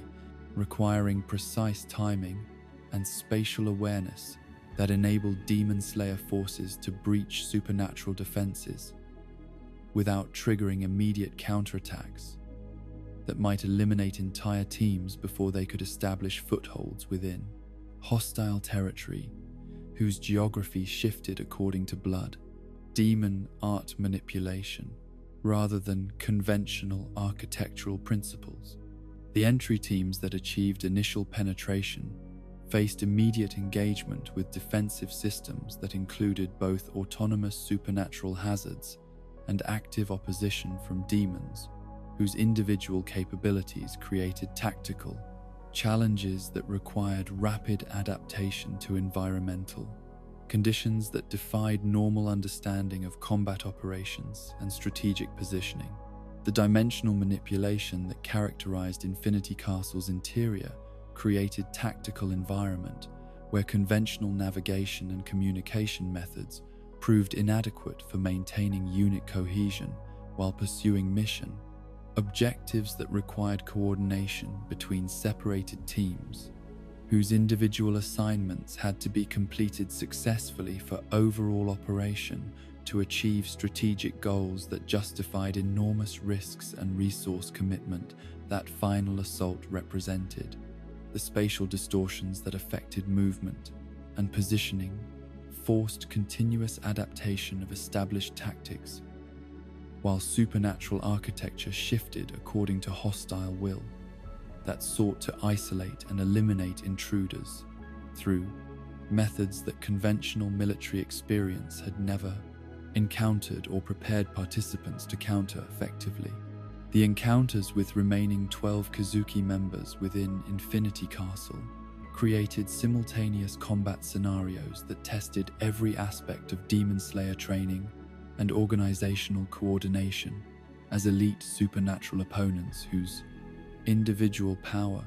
approached that of natural forces engaged human opponents whose collective capabilities represented pinnacle of what enhanced mortal potential could achieve when properly focused and directed toward elimination of existential threats to human civilization. The battles that raged throughout Dimensional Stronghold required participants to exceed previous limitations while maintaining tactical awareness that enabled mutual support despite environmental conditions that prevented direct observation or communication between separated units whose success depended on faith in organizational training and personal bonds forged through shared hardship and common purpose. Kokushibo's final confrontation with Demon Slayers who had achieved unprecedented levels of coordination and tactical innovation demonstrated how human excellence could overcome apparently insurmountable supernatural advantages when proper technique was combined with absolute dedication to principles that transcended individual survival to encompass protection of everything valuable in mortal experience. The moon-breathing techniques that he employed during this legendary encounter represented centuries of accumulated power and refinement, while his opponent's responses illustrated how collective human potential could multiply individual capabilities through cooperative tactics that no single warrior could have achieved alone, regardless of their personal skill level or spiritual development. The psychological dimension that accompanied this climactic battle revealed fundamental differences between human and demonic approaches to existence, as Kokushibo's memories of his original relationship with Yoriichi created internal conflicts that his opponents could exploit through appeals to buried humanity that supernatural transformation had suppressed but never completely eliminated from consciousness that retained traces of moral framework despite centuries of corruption and predatory behavior. The recognition that flickered within his dying moments suggested that redemption remained possible even for creatures whose evil actions had seemed to place them beyond possibility of salvation or forgiveness through conventional understanding of justice and moral responsibility. Duma's elimination required tactical approaches that could overcome psychological manipulation capabilities that had enabled him to corrupt entire communities through religious deception, while his ice-based blood demon art created environmental hazards that conventional Demon Slayer training had never been designed to address adequately through established techniques and equipment configurations. The coordination between multiple Demon Slayers whose individual capabilities had to be combined for achieving results that none could accomplish alone demonstrated importance of organizational unity when facing enemies whose supernatural advantages required human cooperation that exceeded normal combat coordination requirements and individual heroism that characterized previous encounters with elite supernatural opponents. The emotional resolution that accompanied Duma's destruction provided closure for participants whose personal losses had created psychological wounds that conventional healing methods could never address adequately, as his death eliminated source of suffering that had affected multiple generations of victims whose families had been destroyed through his systematic predation and community infiltration activities. The knowledge that justice had finally been achieved through collective effort rather than individual vengeance created sense of completion that enabled psychological healing while demonstrating how organizational objectives could serve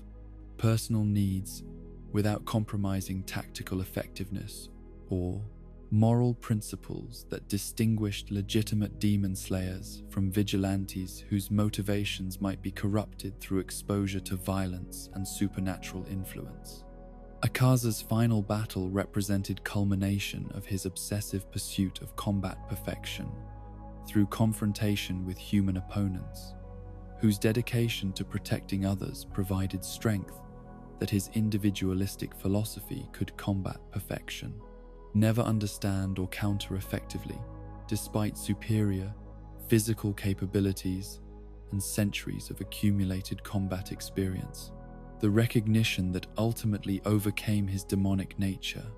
emerged through understanding that true strength derived from connections to others rather than personal excellence pursued in isolation.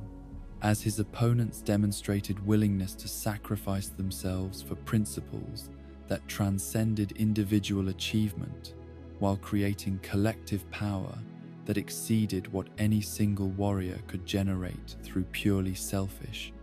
motivations and competitive instincts. The breakthrough that enabled Demon Slayer forces to reach Muzan's central chamber required sacrifices that eliminated many of the finest warriors humanity had ever produced, while their deaths provided tactical opportunities that surviving participants could exploit through techniques and strategies that had been developed specifically for this ultimate confrontation, whose success would determine whether human civilization would continue to exist or be consumed by supernatural evil that recognized no limits to its hunger for dominion and destruction.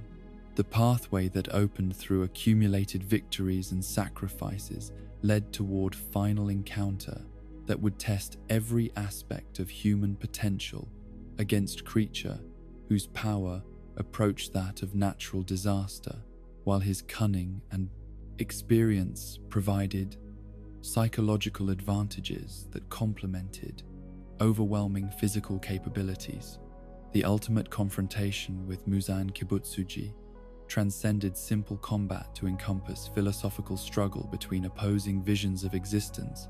as his offers of immortality and unlimited power were rejected by demon slayers whose commitment to protecting mortal life provided meaning that eternal individual survival could never replace or enhance through supernatural transformation that required abandonment of everything that made human experience valuable and worthwhile. The battle that followed tested physical limits, while psychological warfare sought to undermine human determination through despair and hopelessness that Muzan had cultivated throughout centuries of systematic destruction and corruption of everything beautiful in mortal civilization. The red blade that finally achieved decisive strike against humanity's ultimate enemy carried within its steel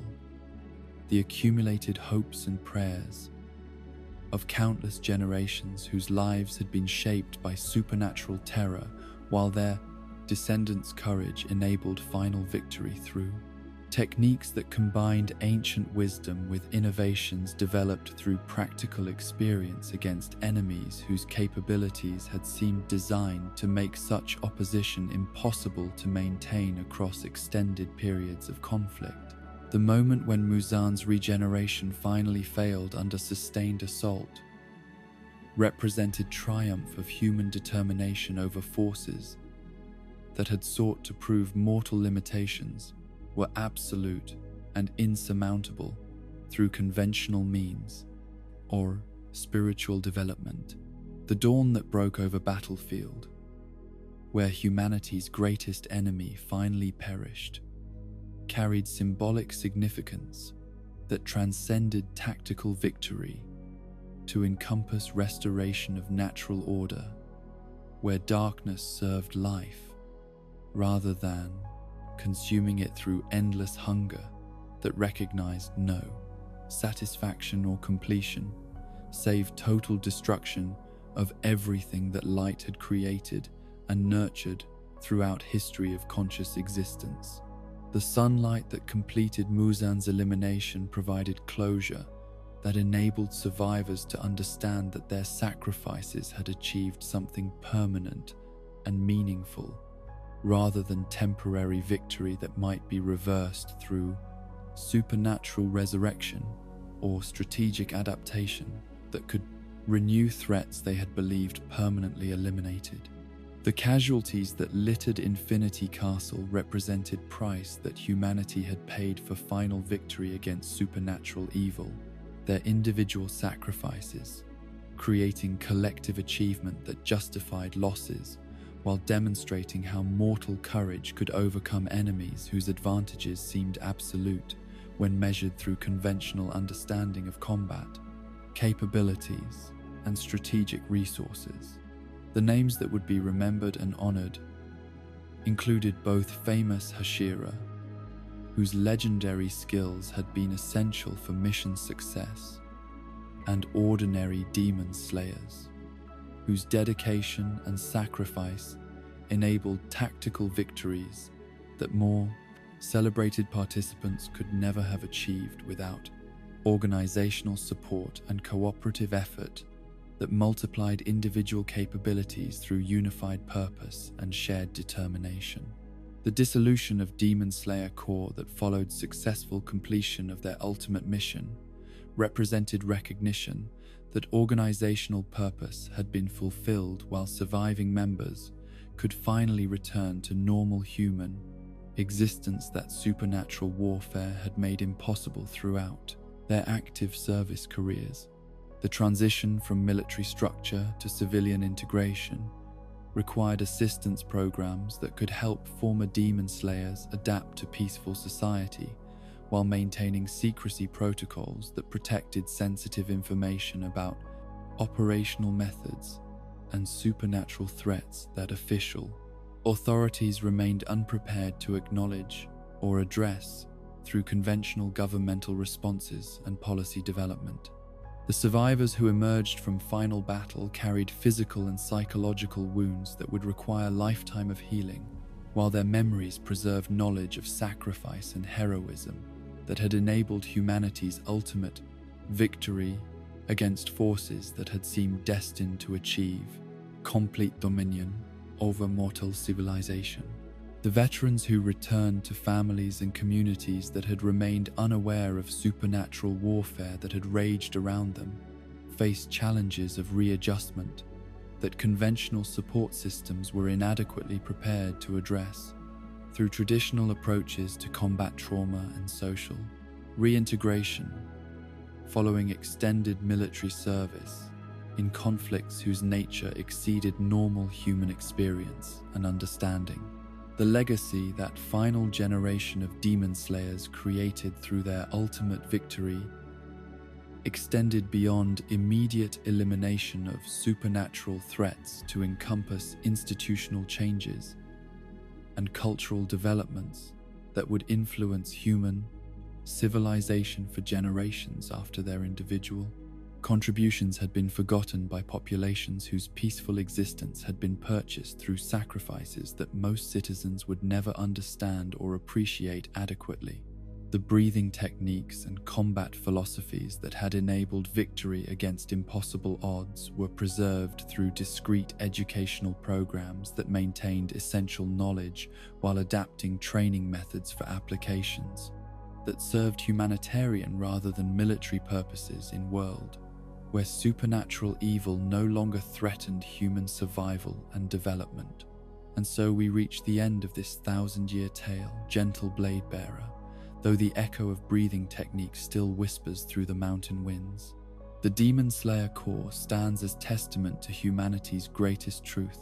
that ordinary people can achieve extraordinary things when they choose to protect what they love. From Yoriichi's first perfect cut to the final dawn that banished demons forever, each breath taken in service to others became part of something eternal. The Corps may have disbanded, their swords now silent, but their spirit lives on in every act of courage, every moment of sacrifice, every choice to stand between darkness and the innocent. As you drift toward peaceful sleep, remember that you too carry the potential for such nobility. Let the gentle rhythm of your own breathing connect you to that ancient legacy. And may your dreams be filled with the quiet heroism of those who chose to be humanity's shield. Rest well, knowing that the sun will always rise again, and that courage, once awakened, never truly dies.